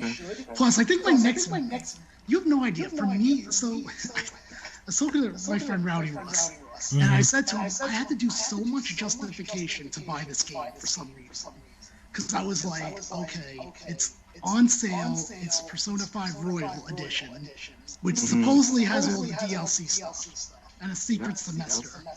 And I was like, all right, and like, I don't know, when I buy a game, like, unless it's an already established franchise I like, I for some reason really have to justify it. I can't be like, oh, new game, $60, sure, don't know anything about it, I'll give it a try. Whereas my friend Ross is just like, he buys whatever, he's really bad. So I don't think, like, I won't buy Strikers until I finish this game, but I think my next purchase regardless would wind up being Mass Effect trilogy that comes out. I'm really looking forward to that. Yeah, especially as all the DLC. Yeah. I hope, I don't know if it's gonna have this, but I loved the Mass Effect 3 online aspect. When it was out. I don't know if this is going to have it or not, but I mean, it's still going to be fun either way if it did. I think Mass Effect is maybe one of those things that they almost destroyed with the last game. Wait, like Mass Effect Andromeda is what it's called? Andromeda, yeah. Yeah.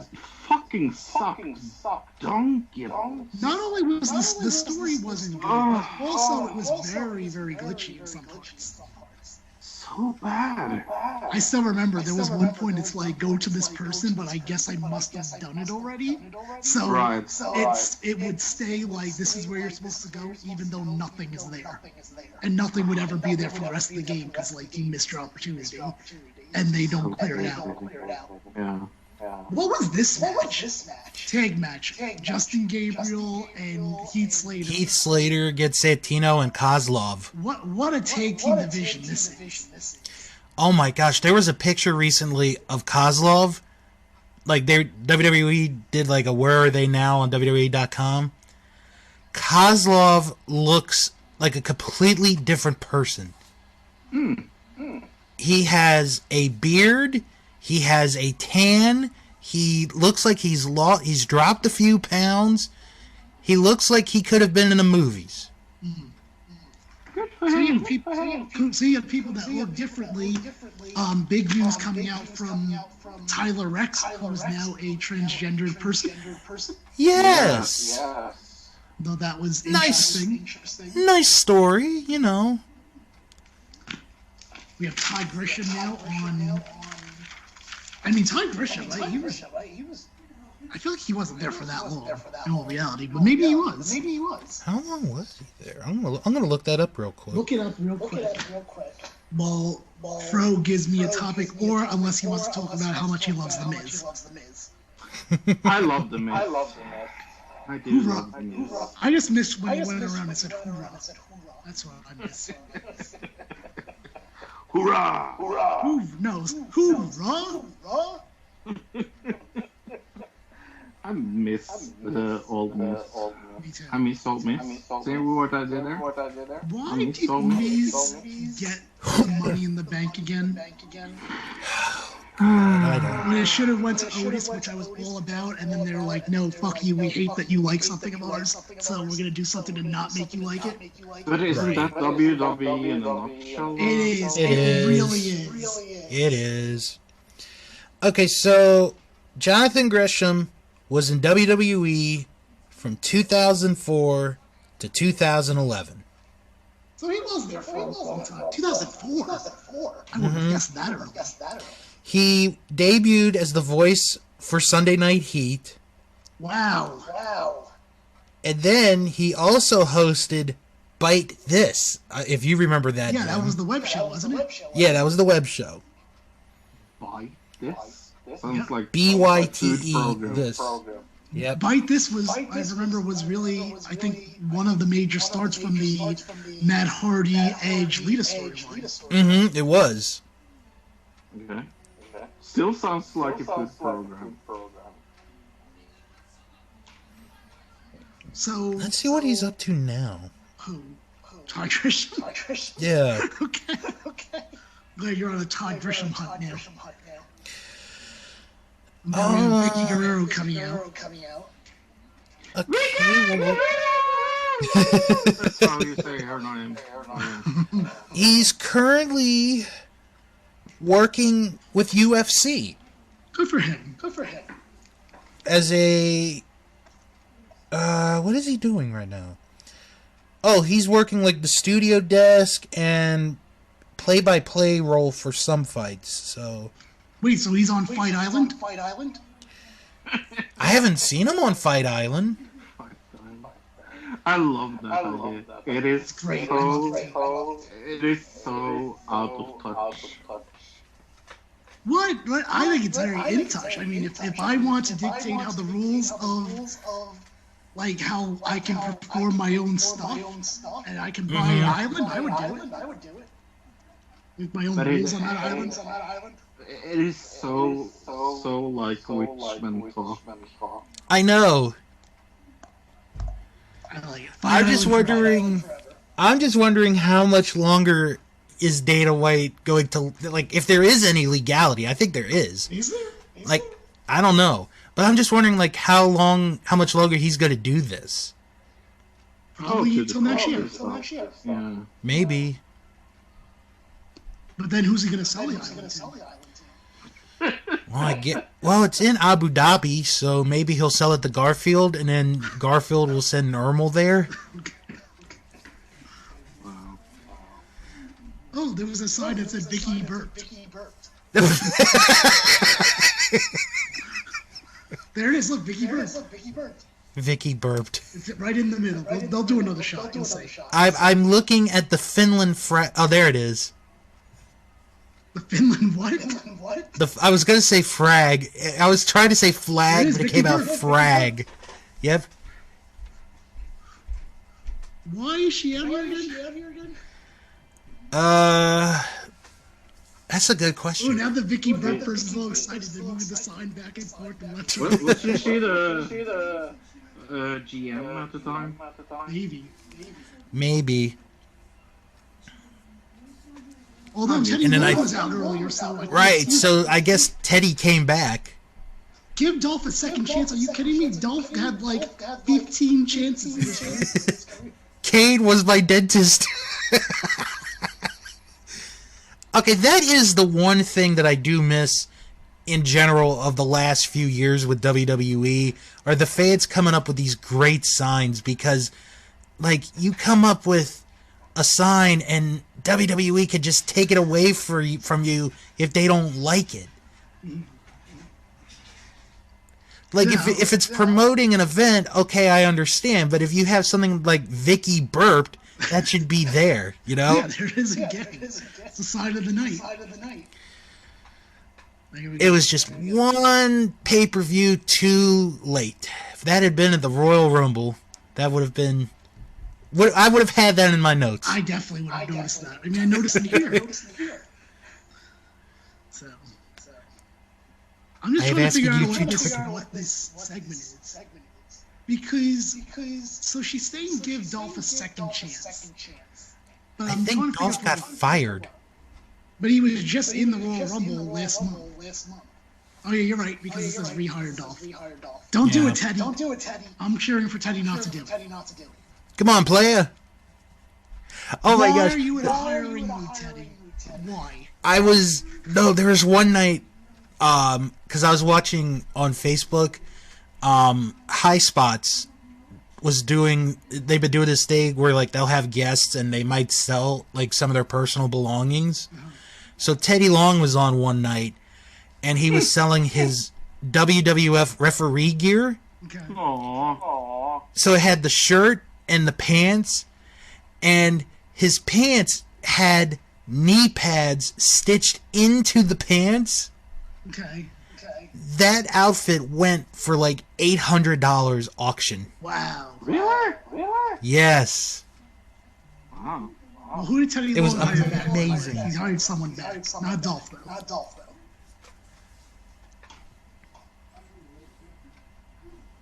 Oh, Kelly. Okay. I didn't know that she was fired by Vicky Guerrero 2 weeks ago.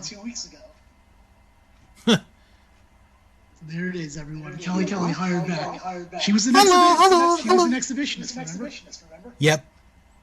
This was before your time, Fro. When she was an exhibitionist. I was always like watching ECW for Kelly. What was it, Kelly's expose? Yeah. And then it ended up being Extreme Expose. With Layla and who's the other one? I think it was Brooke Adams. Yeah. Oh my gosh, she aged fabulously. Brooke Adams? Brooke did. Yes. Oh my god. Like, I follow her on Instagram, and she has 2 kids, but oh my gosh, she looks amazing. Bill, give me a topic. Okay, Michelle McCool and Layla and Michelle McCool's tiger saving ways. Okay, this is kind of staying with video games, but more towards my realm. Okay. It was announced recently that MLB The Show is going to be on the Xbox as well as the PlayStation. This is the first time they're ever going on Xbox. Right. Because it has been exclusively a PlayStation game for like forever. Right. And this year is the first time they're releasing this game on the Xbox, which I'm actually kind of thrilled about, because as I said to my friend last night, I might get like both versions of it for the Xbox and the PS4 just to see which is the better of the two. Okay. I mean, So yeah, I'll be wasting my money. One of the most fun games I have played in a long time. Which one? MLB 20. Oh, I wish I had a copy of that, but I'm gonna get the new one this year. 21 should be pretty good. That's usually a good sport game. Well, it's definitely better than the NFL franchise. So. Oh God, yeah, Madden's just gotten. I don't know what went wrong with Madden. What they have done with Madden. And do they done by the same people or no? No. I forget who does MLB the show, but Madden is done by EA Sports. Yeah. And they just announced this past week, EA Sports, that they're bringing back college football. Yep. To be like bought, and that had so many people happy, including myself, because Trish botched it there. But no, it had so many people happy because they haven't released that game in like 8 years. Yeah. Because it was originally called NCAA football, and then there was a whole legal thing about like, oh, you can't use players' images, and they're not getting money. So EA Sports just decided, okay, we're not going to sell this game anymore. And, like, the last release they came out with, which was in 2013, was, like, the best version they ever came out with. Right. And it was, and there were people that are still playing it. I wish I still have my 360, but I don't play that game as much. But it was so fun. So I'm kind of glad that that game is coming back, and hopefully they'll be able to have it on like the Xbox One and PS4, so I could get a couple more copies. I'm a little nervous that it is them that have the rights to it, though, because AE is a shit company. So who has the rights for the AEW game? Do we know? I forgot. I think we know. I forgot too. No, I don't remember. Okay, I just didn't know if it was one of them or. No, I don't think it was EA. I also feel like it's kind of staying with the video game thing and kind of like sports/wrestling. For some reason, I think isn't WWE's 2K deal up soon? I think it is. I do know that last week they had people from 2K there at the Royal Rumble to like record stuff and get the wrestlers. So we're probably getting 2K22 this year. So I just looked at WWE 2K, and the first thing that comes up is for questions: is WWE 2K20 still banned? The second thing is WWE 2K21 canceled? The third thing is why is WWE 2K20 why WWE 2K20 is banned? I just want to know who made this. I figured I was looking that up. It looks like it's Simply WWE series. Just freaking tell me. Ukes? Yeah. Developers Ukes Visual Concepts. And publishers 2K Games. Don't they also make the NBA 2K? Yeah, they do. And yet that one I feel like I hear good things about. It is very good. Yeah, I had a couple different years because my nephew Michael played it on his PlayStation, so I had a couple. Yeah, they actually had some good graphics there. So well, I heard that for the most part, I feel like people were raving about the GM mode.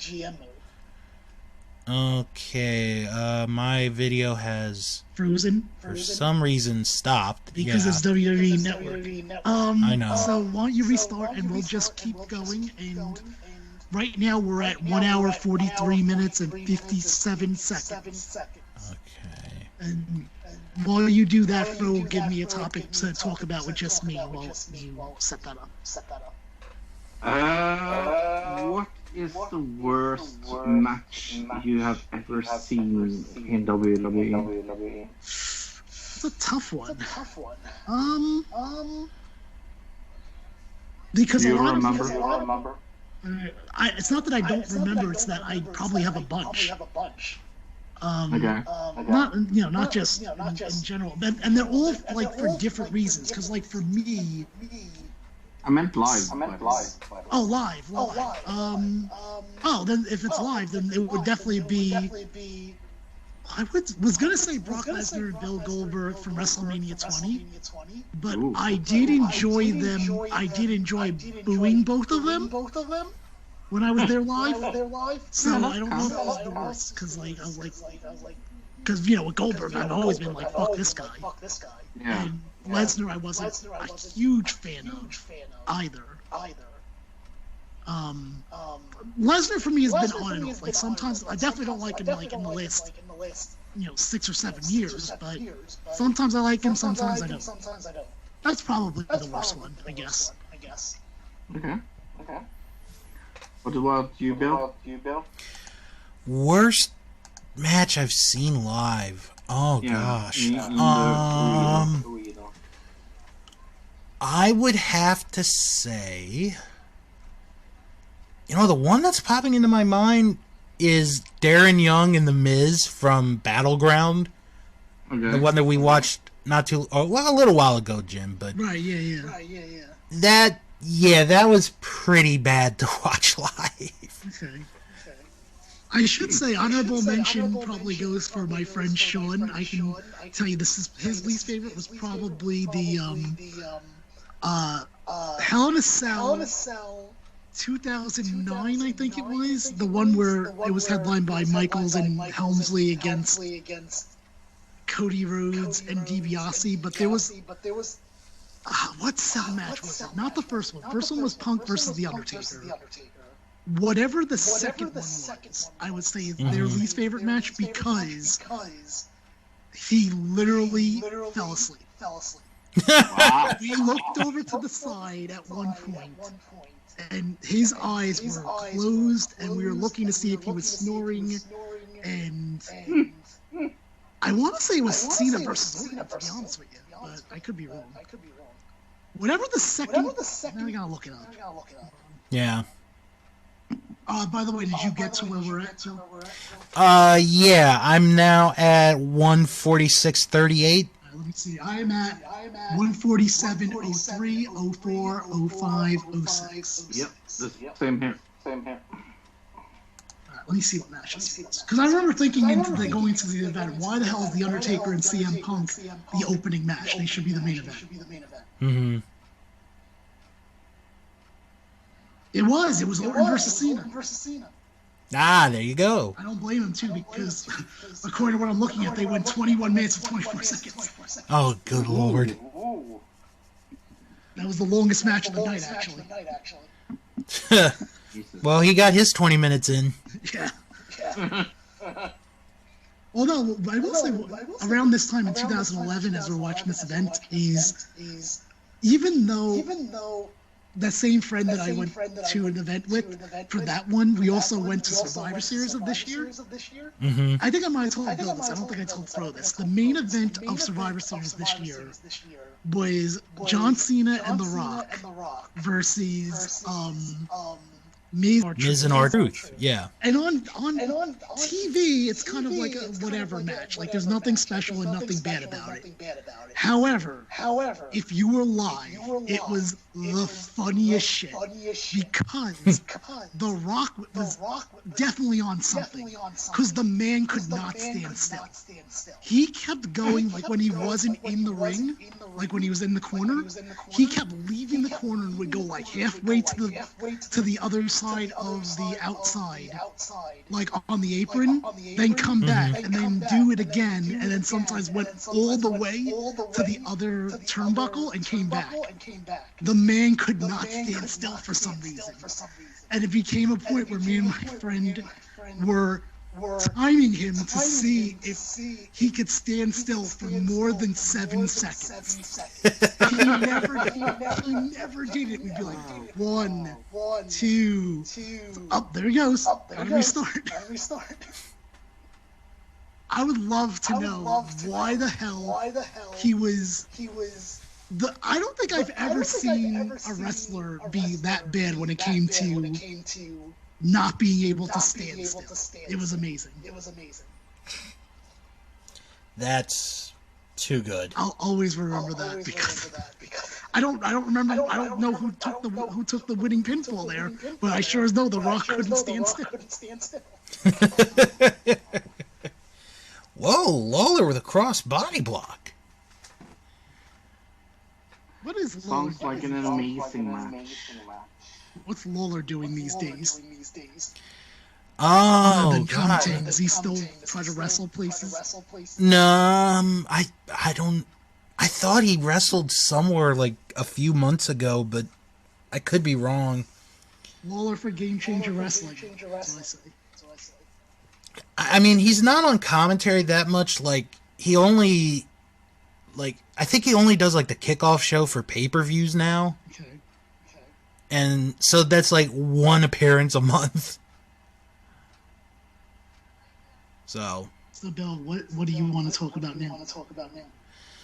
Oh boy, what do I want to talk about now? Okay. This is another conversation that you and I, Jim, had the other day, and I would like Fro's opinion on this. Okay. Whose side are you on in the upcoming Godzilla King Kong fight? King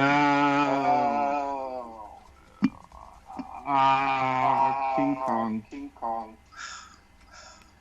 I'm on Team Godzilla. I will say King Kong because I mean, I think that's one of the best King Kong movies I have seen. Is the last one. I really like that one. And the two last Godzilla movies was okay. But Oh, I love the music on this. I love the music on this. the music was good. Yeah. Yeah, I'm Team Godzilla, but you know what's coming on before Godzilla and versus Kong, Bill? That may be more important on HBO Max. Oh, I think I know where you're going with this. Tom and Jerry. Yep. My youngest nephew is so excited for that movie. He's a big Tom and Jerry fan. It looks awesome. Look, you know what movie I did recently watch for some reason, and I was very disappointed. I don't know if I told Bill. Yogi Bear. Even though I know it's not a new movie. Oh my gosh, I forgot that movie existed. Because that's Dan Aykroyd is Yogi and Justin Timberlake is Boo Boo. And he was I thought he was a terrible Yogi, by the way. But yeah, not the best Yogi. my biggest problem of the movie was because, being a Yogi Bear fan, what's the number one thing Yogi Bear fans want in their movie? Do you know, Bill? Or Fro? Stealing the picnic? Nope. Picnic Baskets, Ranger Smith. Well, specifically, I think the people of this movie were like, you know what? We know Yogi Bear fans want Ranger Smith to be in a love relationship with someone. Right. Oh yeah. I'm like, I was like, this is not what I signed up for at all. Now I remember hearing about that there was a Woody Woodpecker movie that came out like a few years ago. I think there was. That's true. And That's terrible. and the dad of like the kid is played by the guy who was the king in Gallivant. Oh, okay. Still a terrible So- movie. Right. It looked bad. No. It's not bad. It's terrible. So, I caved in and watched Yogi Bear. That's what I did. I also watched The Undoing, which is like a six-part, like, drama series. I really. Oh, liked my it. parents saw that. Yeah, they liked that. I thought it was Me too. okay. I really like Nicole Kidman. So Like I don't think like okay, so I didn't hate it, but I also would not like someone's like recommend something. It's not going to be that. That's where I'm at with that. Mm-hmm. I'm not just looking at my list now for what's on my queue for HBO Max. I forgot I put Baby Looney Tunes Musical Adventures. It's 35 minutes long, and it is Baby Bugs Bunny, Baby Tweety Bird, and Baby Taz explore the world of musical instruments, including trumpets, drums, violins, and cymbals. Children interact with the Looney Tunes gang as they learn to play various instruments. Oh my! I gotta get my hype ready for Space Jam later this year, so I gotta watch Baby Looney Tunes. oh my god. Have you? Okay, have you? I'm curious, Jim. Yeah. Have you seen the episode of Baby Looney Tunes where Daffy swears? Yes. My favorite is when all the little kids hear Daffy swear, and then Granny comes in, and all the kids say at once, "Hi, Granny, what the fuck?" And then he gets Daffy goes through Baby Daffy goes through a lot in that episode. I don't know how he didn't curse more. That was a great episode, actually. What else? Oh yeah, because he heard it from the garbage man. Because the garbage man dropped the can on his foot, because that's where Daffy said that he heard it from. I remember. Oh, I'll have to call the garbage man. Make sure he never has a job again. Also, I like that they did, like I know in a couple of episodes, they also incorporated stuff like from later Looney Tunes things. Mm-hmm. Like the whole, it's rabbit season, it's duck season. Yeah. Did you know that they do that with Baby Elmer? Oh no, they had a Baby Elmer. Well, it's not a big. He's a little bit bigger. The storyline for that episode is that he's a bully, and he's been bullying all the kids to give him their candy. And so what happens is Bugs has been the primary person that's being bullied. And Bugs is like, okay, I'm gonna bring Daffy with me because I guess two people can possibly stand up to him. So Elmer goes and he says, "Give me the was it like I think he had a chocolate carrot or no, a chocolate bunny or something like that. He had a bunny candy, and Daffy had a duck candy." And so Bugs is like, "Oh no, you don't want this yucky bunny candy. You want the duck candy." And then Daffy's like, "No, you want the bunny candy." And then it goes duck bunny, just like the older thing. And then so I was like, I guess nods that, which I thought was pretty cool, actually. No, there's a lot of guys that you probably don't know that were on there. I know Pepe Pew was on there once. But he doesn't smell yet, which I'm curious if it's true. Right. That like skunks develop their smell at a later age. That would. Yeah, maybe someone can search that up. I'm gonna look it up now while Fro gives me another topic. Go ahead, Fro.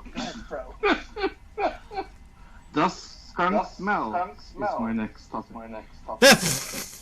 Thanks a lot, Fro. Skunks are full. I really want to know. Yeah. Smell at what age? Oh, boy. I mean, that's such a good question. Okay, all right. I'm looking it up. It's taking me a while for some reason. Oh, Lawler going to the top rope? Oh my God! Oh! Oh my God, Michael! All right, so the young remain in the den for about 8 months. The juvenile skunks are weaned by the time they emerge from the den and are about 8 inches long. They can make their scent at birth, and by 4 months of age can spray with accuracy. So they have their smell to begin with, but they don't know they can't do anything with it until later. Okay. So the movie was wrong. Yeah, Baby Looney Tunes lied to me. Oh my God, how dare they lie to you? Yeah. Bill, if you could adopt a baby, Looney Tune, which would it be? Oh gosh. I think I'd adopt baby Taz. Why? He's gonna wreck your place. Yeah. Well, like my place isn't wrecked enough already. All right, Fro, do you want to give me a topic here, or do you want to keep talking about baby Looney Tunes? No, I was thinking who I would pick. I would probably pick that's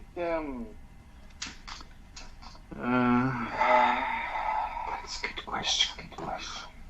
I would definitely not take Daffy. He talks too much. Not take Elmer. He's too grumpy. Not the Tasmanian Devil. He's too.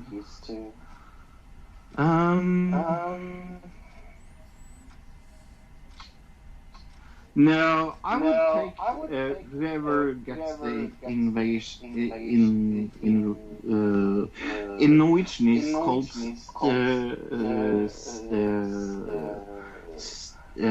Pippe Stankelbein, and he goes meep meep. Oh, Roadrunner? Roadrunner. Yeah. All right. I think that's my pick. Yeah. I'd probably go with Tweety because Tweety's like the easiest to manage. That is true. He doesn't eat much. Tweety Bird. Yeah, the canary. Oh, the canary. Yeah, he flew around the world in 80 days. That he did. According to a movie. According to a movie, he did. Yeah. Okay, give me another topic. Why's Michael Cole in the ring now? He's celebrating with With Miz. an upside down W. Oh, because it's M for Miz. I get it. Yeah. I think this is the WrestleMania where Michael Cole and Jay Lawler has the match, and it's one of the worst matches of all time.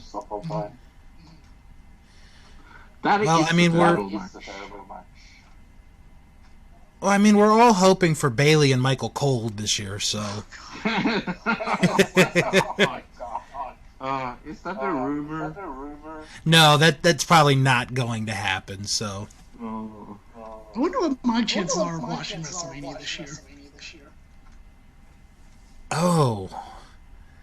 Because last year I only watched it because I had COVID. And I was very, very sick. And also there wasn't much of an option. Like I feel so like when we think about the main WrestleMania matches for this year, I don't know any way that I'm excited about the main matches. Really? No, like let's do our possibilities here. So let's say it's Edge versus McIntyre. Not really. I don't really care. Edge versus Reigns. Again, not really. I am interested in the idea that we posed earlier.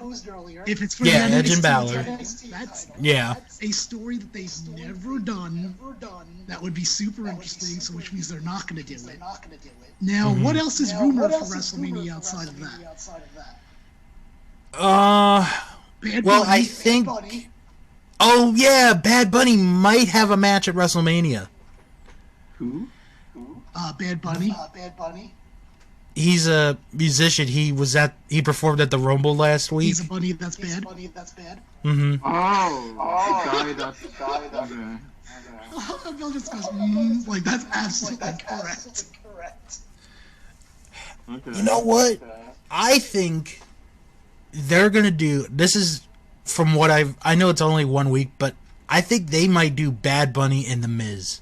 I think so too. And I actually wouldn't be that upset about it. Only if it's for the Money in the Bank briefcase and Bad Bunny gets the Money in the Bank. Oh, that would be great. That's the only thing that would make Money in the Bank interesting again.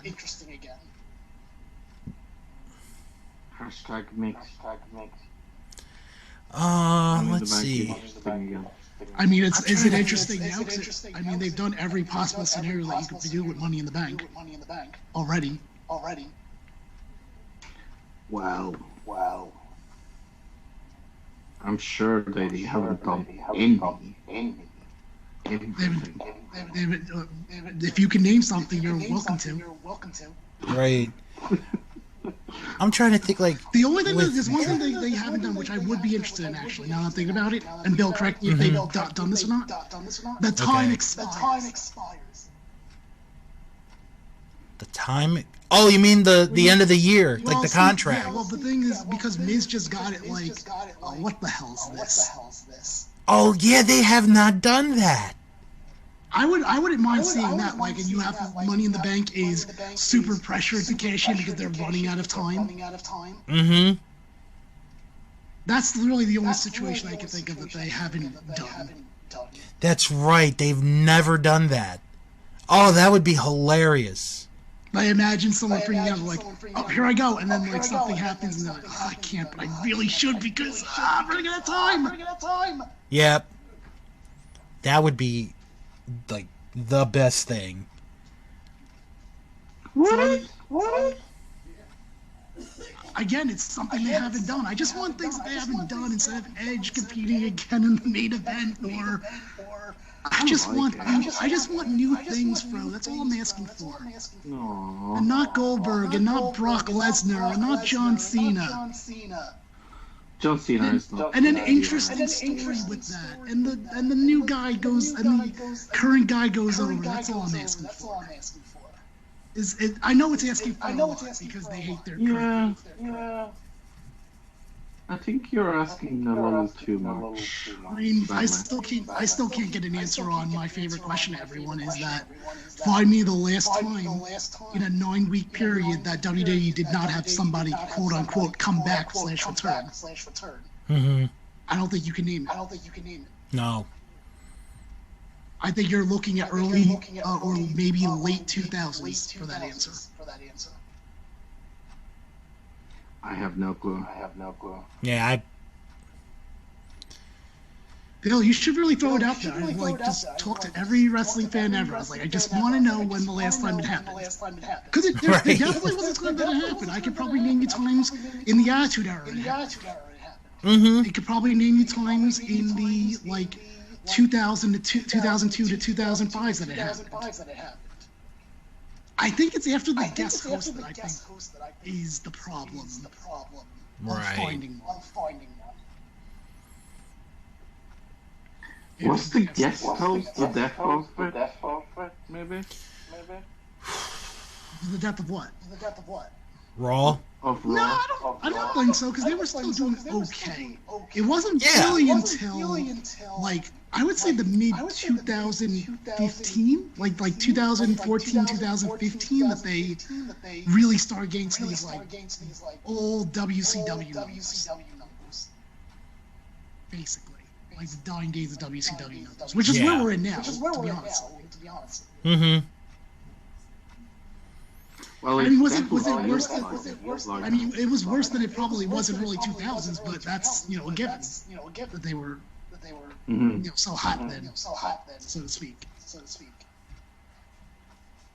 Yeah, So because anyways, it feels like wrestling has changed in a very bad way. yes, that is for sure. And I don't really see the solution for wrestling to become popular again. Because as long as Vince is boss there, I have said this before, I'm not sure I will cry when Vince dies. I think it will be good. That's saying something. Good for the wrestling company. And I hope whoever takes over will have the audacity to do the things different. Disney. Like, I want Disney to buy it. Let's go. Yeah, I want to be against that. Throw all this shit on ESPN. Plus. Mm-hmm. And make it real. See, I don't know if Disney buys it. I don't know if it actually continues as a weekly television show as much. Or definitely not as much as there is right now. Where there's like 7 shows out there. But I think that's a good thing, though. Oh, it 100% is. To me, and I told this to Ross the other day, I think like my biggest problem is there's just there's no characters anymore. For the most Like part. I am totally just like I don't even watch TNA anymore, and I thought TNA was one of the best shows out there. Yeah. And I just don't care anymore. Like, Yeah. I could not care enough to turn it on. There's no storylines that intrigues me enough to turn any on. And I mean, AEW is a good company, but it doesn't make it. Like I have no interest in watching. Like I haven't watched wrestling really last year at all. Mhm. And that's Like, kind of weird. With the corona as well. Like my interest just went away. Right. No, I got you as far as that goes. I think clearly look, it's to me like again, it goes back to characters because those storylines. Because let's face it, in TV, as you know, there are constant storylines that are repeated in various forms depending on the show. Mhm. But what makes it like like someone's pregnant and stuff like the thing that makes it different is there are usually characters that you can not even just relate to, but there are actual characters that make you invested into it. Like if you think about it, I said this to someone the other day, I was like, if Stone Cold Steve Austin and Val Venus went into a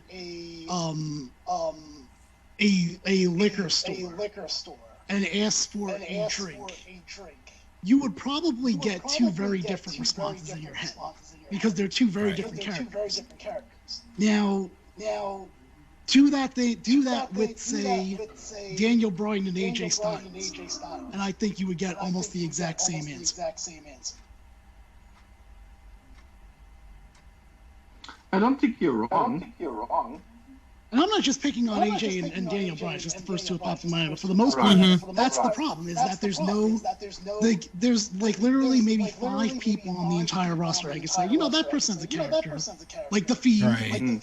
He's different. Whether you like him or hate him, you have to at least admit he's different. I currently don't like him because I think he's a Joker and Harley Quinn ripoff. Right, especially now that he has that woman helping him. But like I said, like why am I getting give me a reason to like back in the day, it's like why did you like said wrestler? Like I liked Bret Hart for a long time.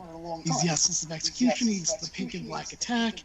He uses submission as his finisher, but he also is sound in the ring.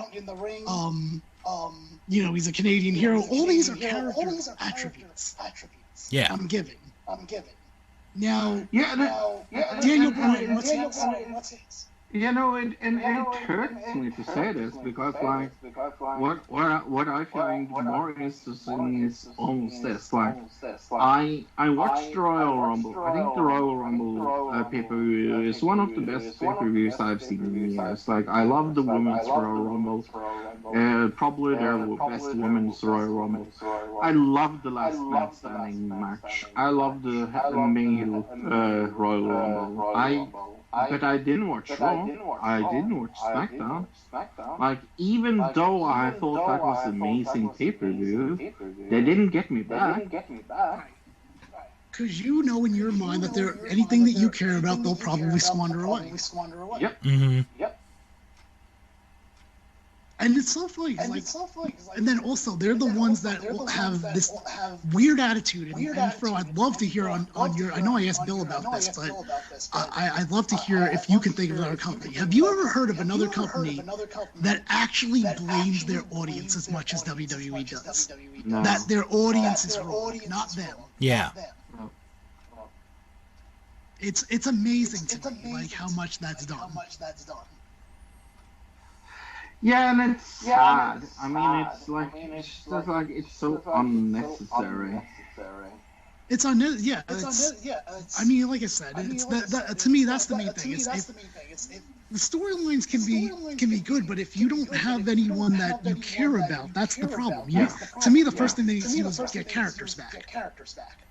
And I think of this, especially when I watch people like CM Punk and things like that. There are good wrestlers out there, and I say this about AEW and TNA as well. I do think it's good wrestling and things like that, but it doesn't consume my life anymore because I'm just tired of it. I'm in a period of my life where I find it so uninteresting and boring to watch.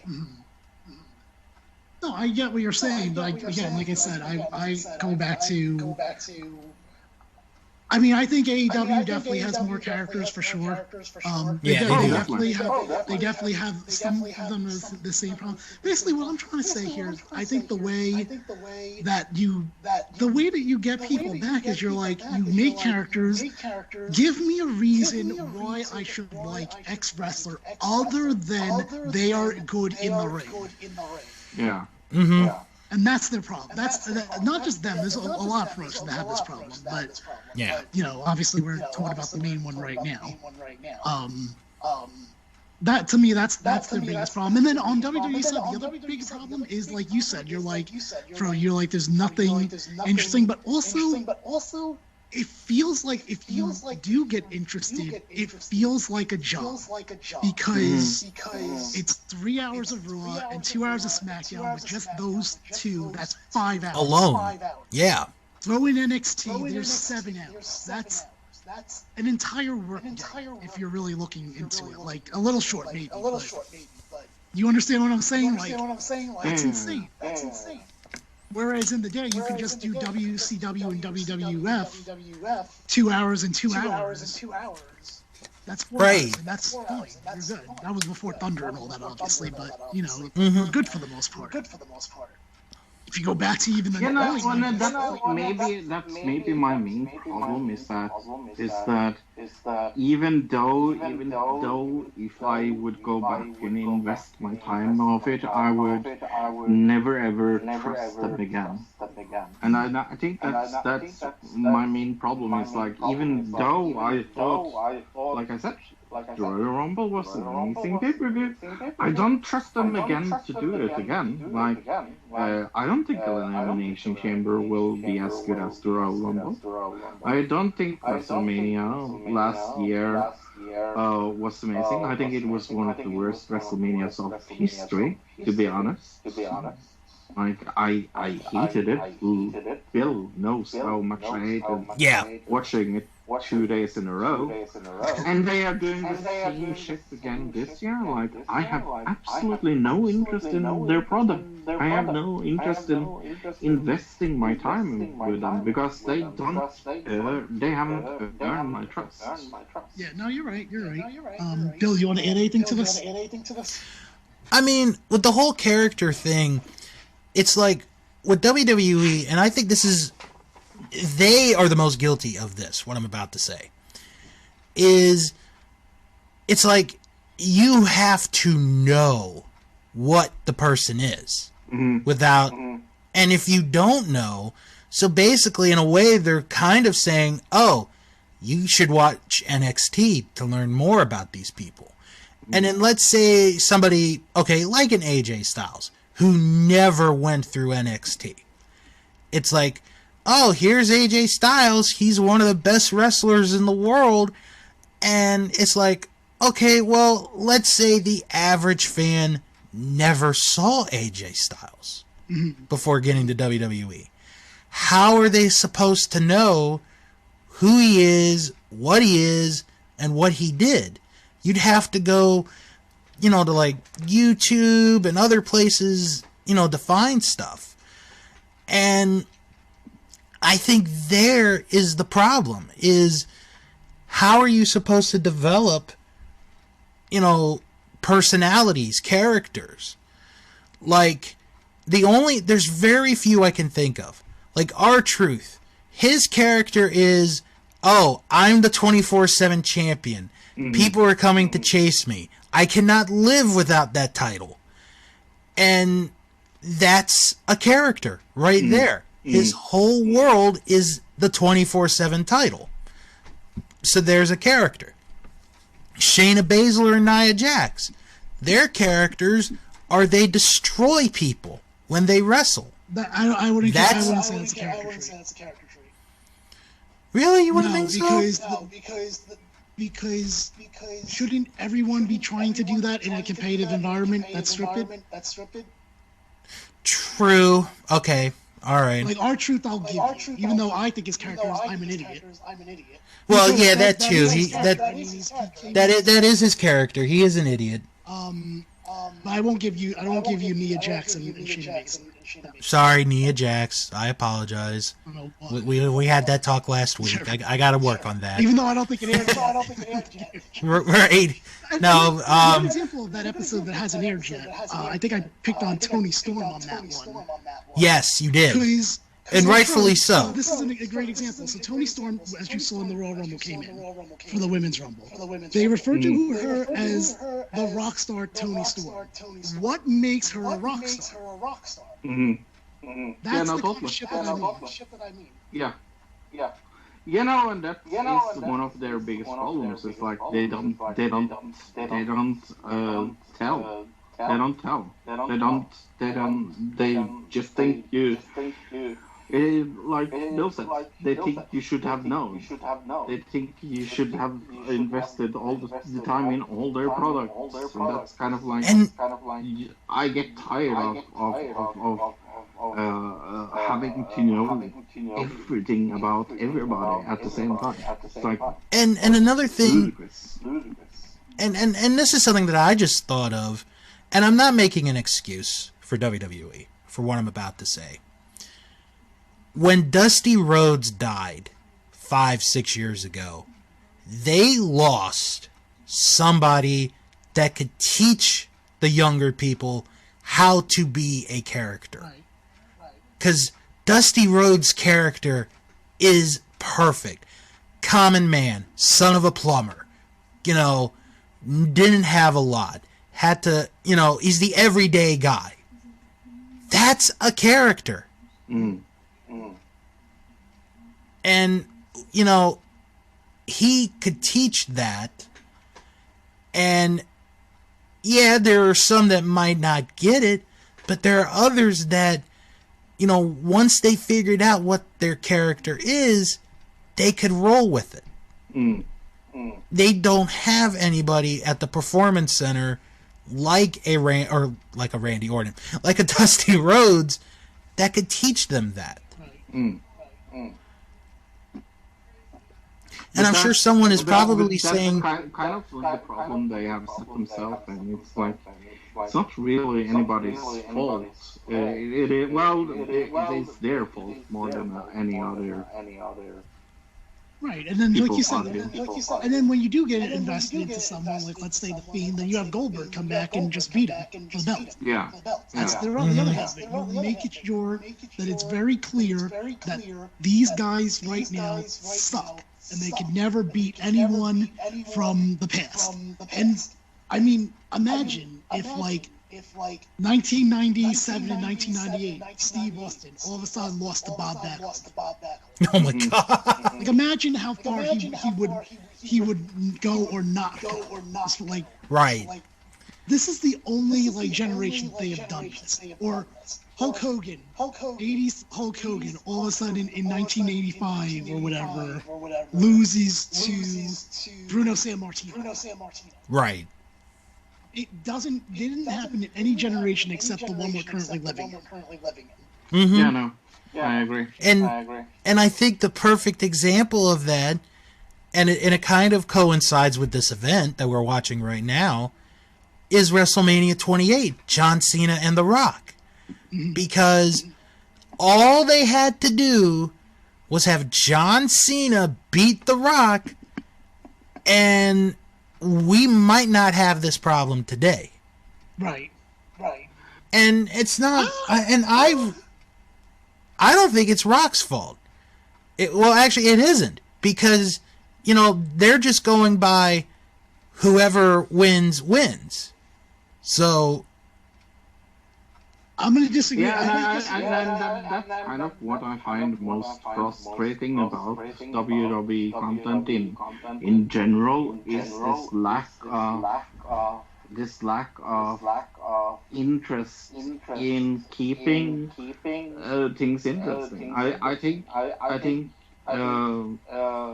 storyline has gone away from sales from. I mean, just look at the Saudi Arabia deal. One of the worst deals in WWE's history. Like, the Saudi Arabia shit is one of the most stupid things they could have ever done. And it is so easily fixable. Like, the people that was in charge of that deal should have been fired. Like, it is like it's like making such a thing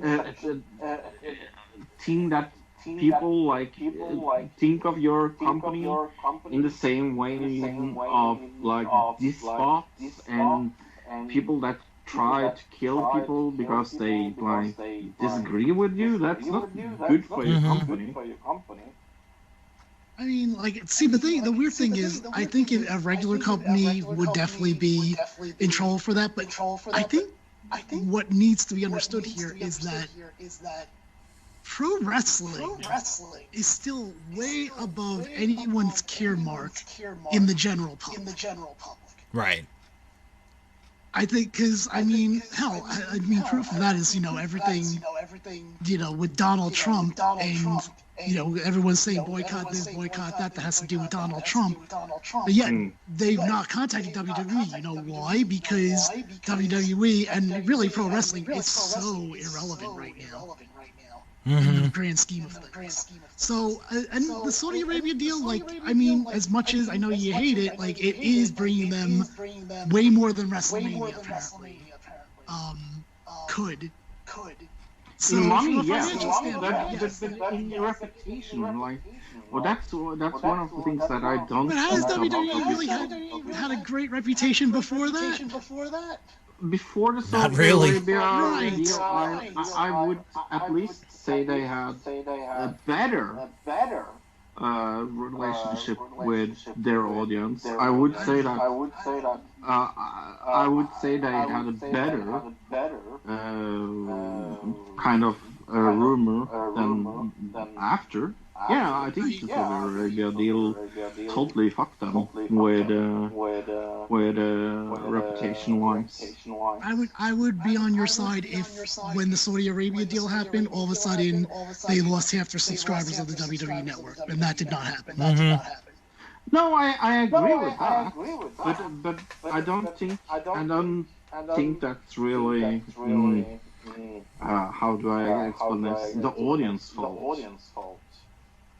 Well, the audience can just unsubscribe. I don't know what you mean. I mean that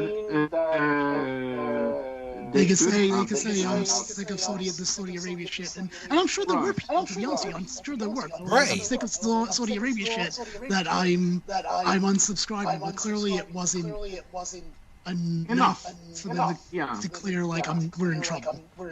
Well, it wasn't enough for them to care. Right. Because they know most people. I'm still, like I said, I always said this is a joke, I think, towards the beginning of WWE Network, and I'm still convinced of it. I'm still convinced that as WrestleMania comes around, and one of the wrestlers takes a big shit in the ring, and that's all they're shown for an entire 3 hours, very little people will unsubscribe to the WWE Network. I agree.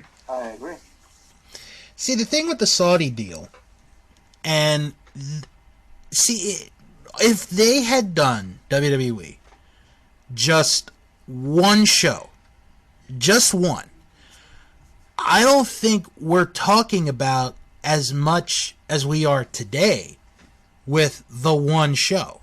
But because they have done multiple shows over there, and I'm not blaming the fans of Saudi Arabia. It's not their fault. They get something to see. But when you sign a 10-year contract Yeah. to do shows in Saudi Arabia, which is not necessarily the best country in the world to live in right now, then you've got a problem. And I mean, heck, before, like the Trump administration, there were people like, I don't think this is a smart move. You probably shouldn't be going there. Right. And even some of the wrestlers were like that. It's like, I don't think we should be going there. Yeah, some of them purposely sat out there like, yeah, we're not going. Mm-hmm. But I do want to circle back to something that Bill said that I kind of don't agree with, that I kind of want to bring up who I want to fault in regards to this. So you had mentioned about the Rock and John Cena, and Right. how if The Rock would have put over John Cena, we would not have this problem today. I don't know if I necessarily agree with that. I will agree with you. I do think The Rock opened the door of, oh, good, we can have part-timers come back.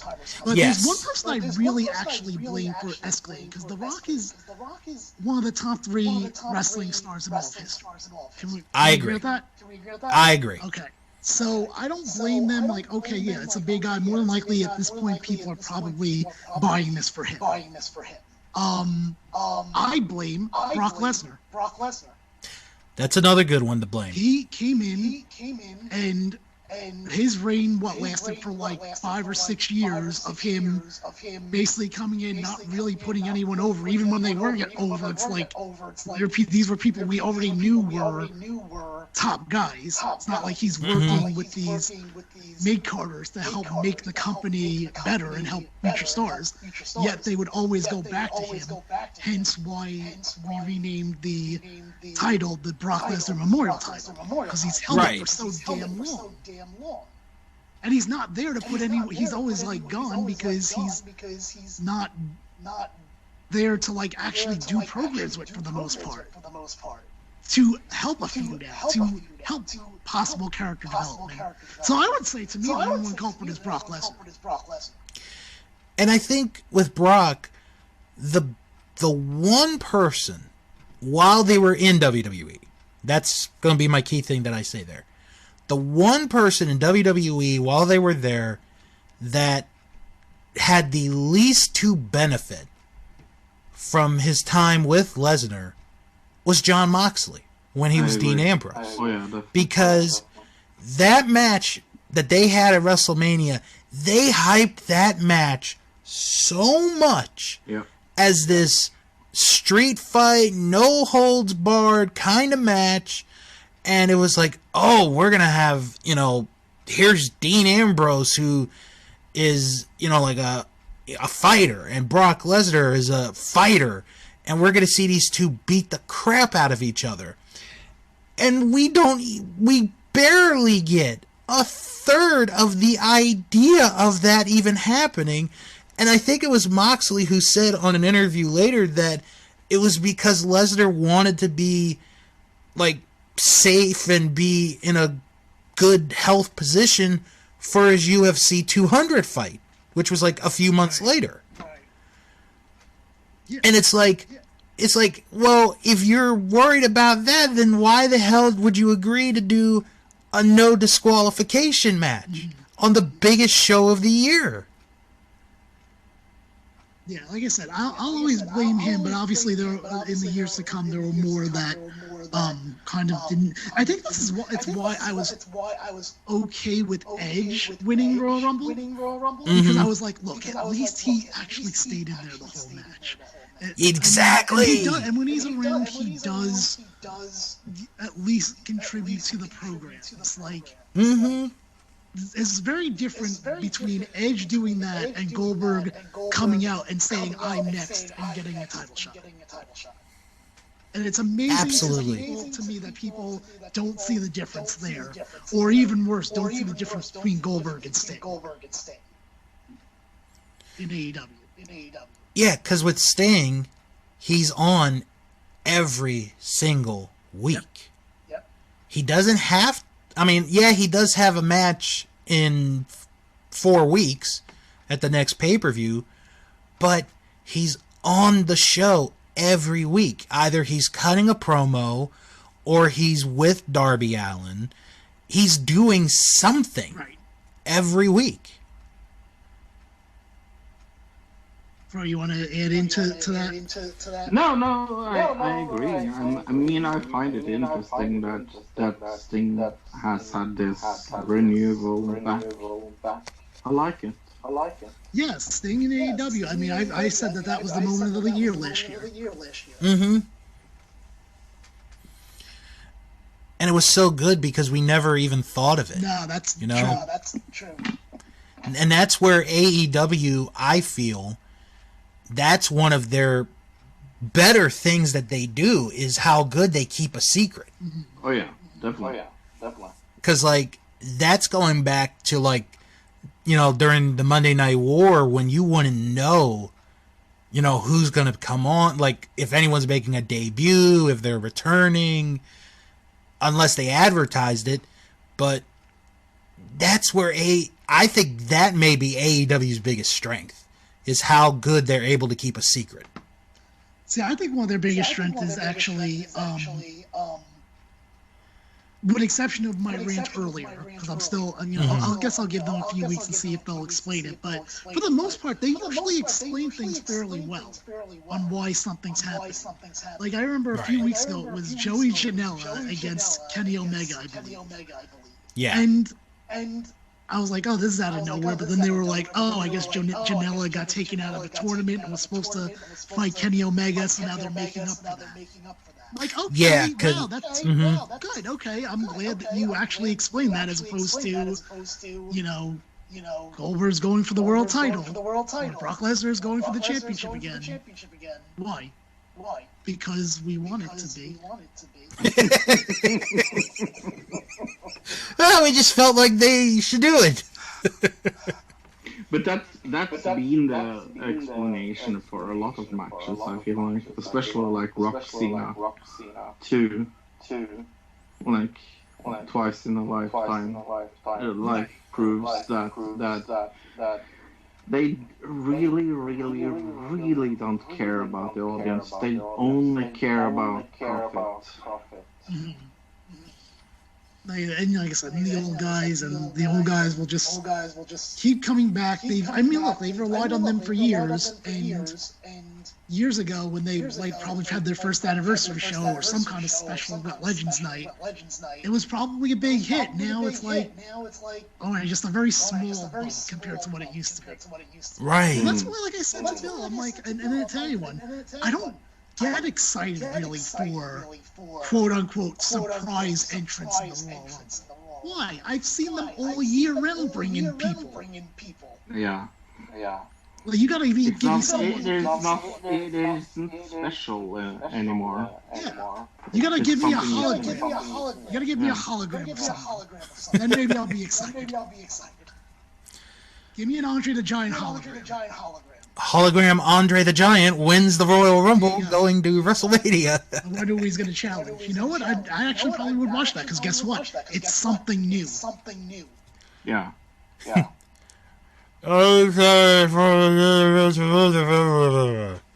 mean, if they can bring hologram Paul Bear back, from what I understand. Oh man, that would. Oh god, hologram Andre the Giant. That would be the greatest WrestleMania main event of all time. Do you think that Hogan's pushing for... I don't know why I'm thinking this. Hogan is pushing for a Yokozuna hologram? I can body slam him, brother. No, you know he wants that win back still. After all this time, he still wants that. Yes. The only reason he's not trying it with Brock Lesnar is because he knows Brock would actually kick his ass. Legit kick his ass. I think everyone else he's pretty much got his win back on, right? Yeah, I think so. Warrior, he got it back in WCW. Sting, he got it back. There. Luger, he got back. Savage, he got back. Flair, he got back. Undertaker, he got back. She's like, yeah, let's do it. Hologram Yokozuna versus Hulk Hogan. You know what? It's hologram Yokozuna versus Hulk Hogan at WrestleMania. That would get me to watch. For sure. And I would also cheer on Yokozuna. And then, as Hulk Hogan is about to win, the hologram photographer will pop up. Alright, so we're winding down here. I think we got about 15, 20 minutes left. Sounds about right. I guess any final topics that either of you want to throw out there before before we're heading out of here, basically. Right. Was there anything I'm kind of interested, since you both like you both like the Donald Duck game and Battle Royale and everything. Do you like anime? I don't think Bill does. No, I tried. I couldn't get into it. I'm not surprised by that at all. For me, I'm into something, but I don't go around looking for here's a new anime. Like, I feel like some of the games that I play or have played falls into the anime category, and that's only because they're role-playing games. And I like them, but again, I won't go to say, I wonder what animes I could find that are out there. It's kind of weird like that, I guess. It has to be in video game form. I guess that's my answer. Death Note is kind of my only anime I have ever watched and cared about. But yeah, I really like Death Note. Another quick plug here again. Bill learns Kingdom Hearts March 28th. That begins.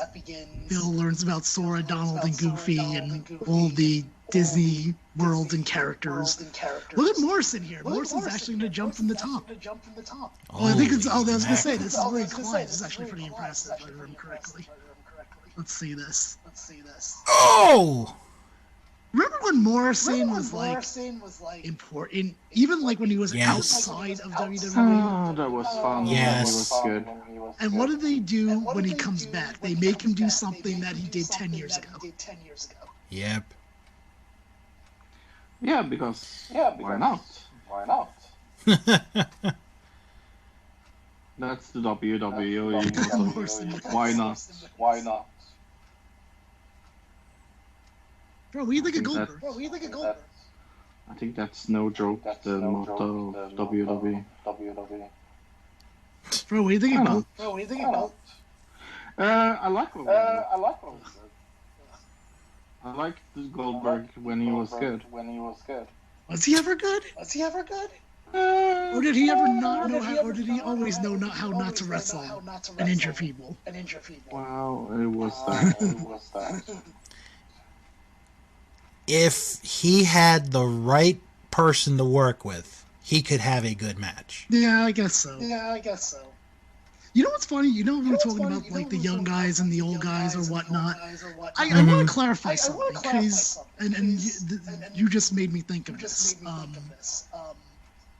It doesn't have to be someone in their 20s. When I always say young guys, but I guess I really don't necessarily mean that.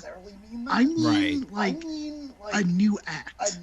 So if the new act comes on the scene and they're 45 years old, I think Diamond Dallas Page is a great example, because he was a late. Exactly. I would be fine with that. I just don't want the people that were here 10 years ago to be in that already had their time. By the way, you think Triple H is going to wrestle at this WrestleMania? I think so. No. I think so. No, I don't. You know why? Because they're fans, and his ego needs that. Yeah. Well, you know what? There was some stat, at the beginning of this year, where it was 2020 was the first year in 25 years that WWE didn't have a match with Triple H involved. Yeah, because he can't handle it with no fans. He needs people. Although I will say, the one thing I did like about the end of that Raw where Orton was set on fire was that image of Triple H holding the sledgehammer and it's on fire. And I'm just thinking to myself, He's got a burning hammer! By the way, did you see what picture Triple H took, like, I think the day after the Royal Rumble, which didn't surprise me at all? Which was it? He took a picture with Bianca Belair. Oh, Why yeah, is he you know. so obsessed with taking pictures with the NXT people after they win something? They're my I kids. guess, right? Was it like, oh, look at me too? Oh, God. What? The way Morrison ran into that pod. I must be ahead of you or something, because I didn't see Morrison pod run. What are you at? I'm at 243.52. I'm at 244.18. Alright, now I see it pod. Okay, good. Let me see if I have any last calls on my list here. So, Fro, what are you doing for the rest of today? I am watching.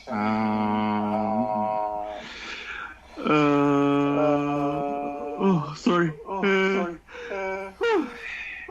I'm probably going to watch the football game, the big one, a little later. Me and Luke has a tradition where we watch the football game, Okay. the Super Bowl. I'll be shoveling. Sure. Shovel. And Yeah, and I'm just hoping all the players take a knee. That's really what I want. Depending on how much snow we got, I might go out and shovel too when we're done here. I think it's still coming down. I'm too afraid to look out the window at this point. Well, if it's still coming down, then maybe not a good idea to go shovel. Why would you wait for it to turn to ice later? Oh, good point. Good point. Took me forever to get my car out the other day, and that was on Friday. Right. So okay, so you don't think Triple H is gonna wrestle? We think Bad Bunny's gonna wrestle. Is that all we have for WrestleMania right now? That's the predictions. Is Lesnar That's coming what I can back? think of right. Probably. Oh, I hope not. Probably will. See, that's Yeah. what scares me, is that they're like, oh, it's 2 nights again. Is like, that means in their minds they're like, we need to have like 4 main events, and God forbid we push our own people. So who are we gonna bring back? I could not agree more. Also, Sad and scary. do you think? Here's a great question. Do you think now that they'll have fans for this event, that they will not have a cinematic match? They might not. It's a great question. I know. Yeah, That is. I think they will. I think they will too. I think it's going to be a Firefly Fuckhouse match. Neil Aiden versus Bray Wyatt. A Firefly Fuckhouse match. That's what I'm going to call it from now on for the next 2 months. God, so I have to say, I'm really excited about like all my accounts that being like all Kingdom Hearts stuff.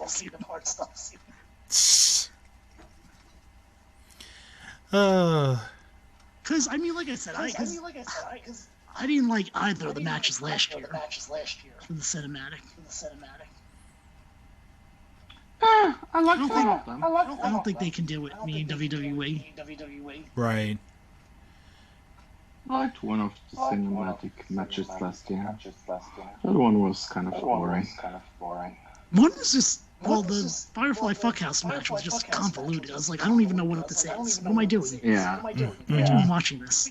And then the Undertaker one, I'm just mad. I'm like, here's this old fucking man that can't hang it up.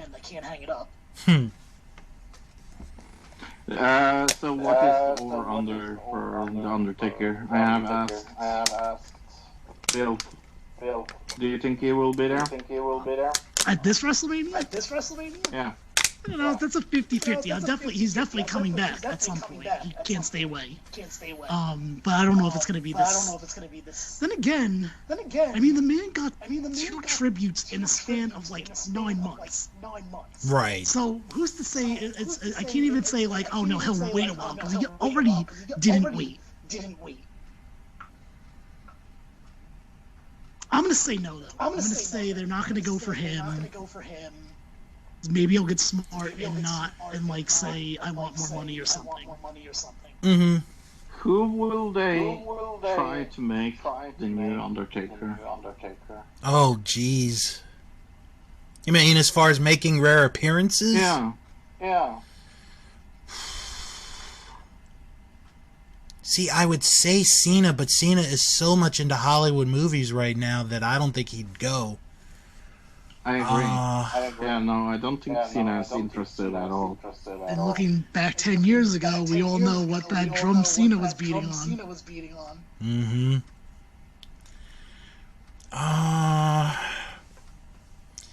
God, who would it be? I don't know. I really don't know. They need someone to people like me to care about. Like, I cared about the Undertaker matches. I am a Undertaker apologist, I guess. I mean, it's probably just gonna be Triple H. Yeah, that's what I'm afraid of. I was a little afraid someone was going to say that. Because it's probably true. Because it's probably true. Yeah, no. I don't know, like I said, Yeah. No, it's kind of irritating that we kind of believe the same there, because it's like, yeah, it could definitely happen. I will say, I definitely give Triple H a nod over Undertaker's appearing at WrestleMania this year, for sure. Oh, yeah. Goldberg is 100% going to be there. Oh, yeah, definitely. Because he's got the two matches, and then they'll be done with him for this year. Who's he gonna fight? Who the hell knows? Who the hell cares? It's true. It's not like I have any hope for the young guy to win. I was very happy that he lost the Royal Rumble. Yeah. Although I was scared that he would win the Royal Rumble later. Yeah, me too. But then realized that couldn't happen, because if he's scheduled for two matches, that's his two. Yeah. All right, and Cena wins the end of Elimination Chamber 2011. It's Cena versus Miz. The Rock is the guest host, and like you mentioned, Bill, maybe this can point to the beginning of the part-time era. Very well could. So, like I said, me and Bill will be back with Eliminated. Next week, we talk about the Madison Square Garden house show. Ooh. And then after that, we have the two 2021 Royal Rumbles, respectively, in the weeks following. I guess let's give final plugs. You can find me at that'spodcasting.com. That's podcasting on Instagram and Twitter. Fro, tell people where people can find you, and then Bill, send us out of here. You can find me at Another Digital Citizen, the best podcast you have never listened to. There you go. You can follow me on Twitter at House of Bill. You can follow me on Instagram at Mr. Billiam85. And you can hear me each and every Friday on a little podcast called That Wrestling Show. Thank you guys for tuning in to another edition of WWFree, and we'll talk to you all next time.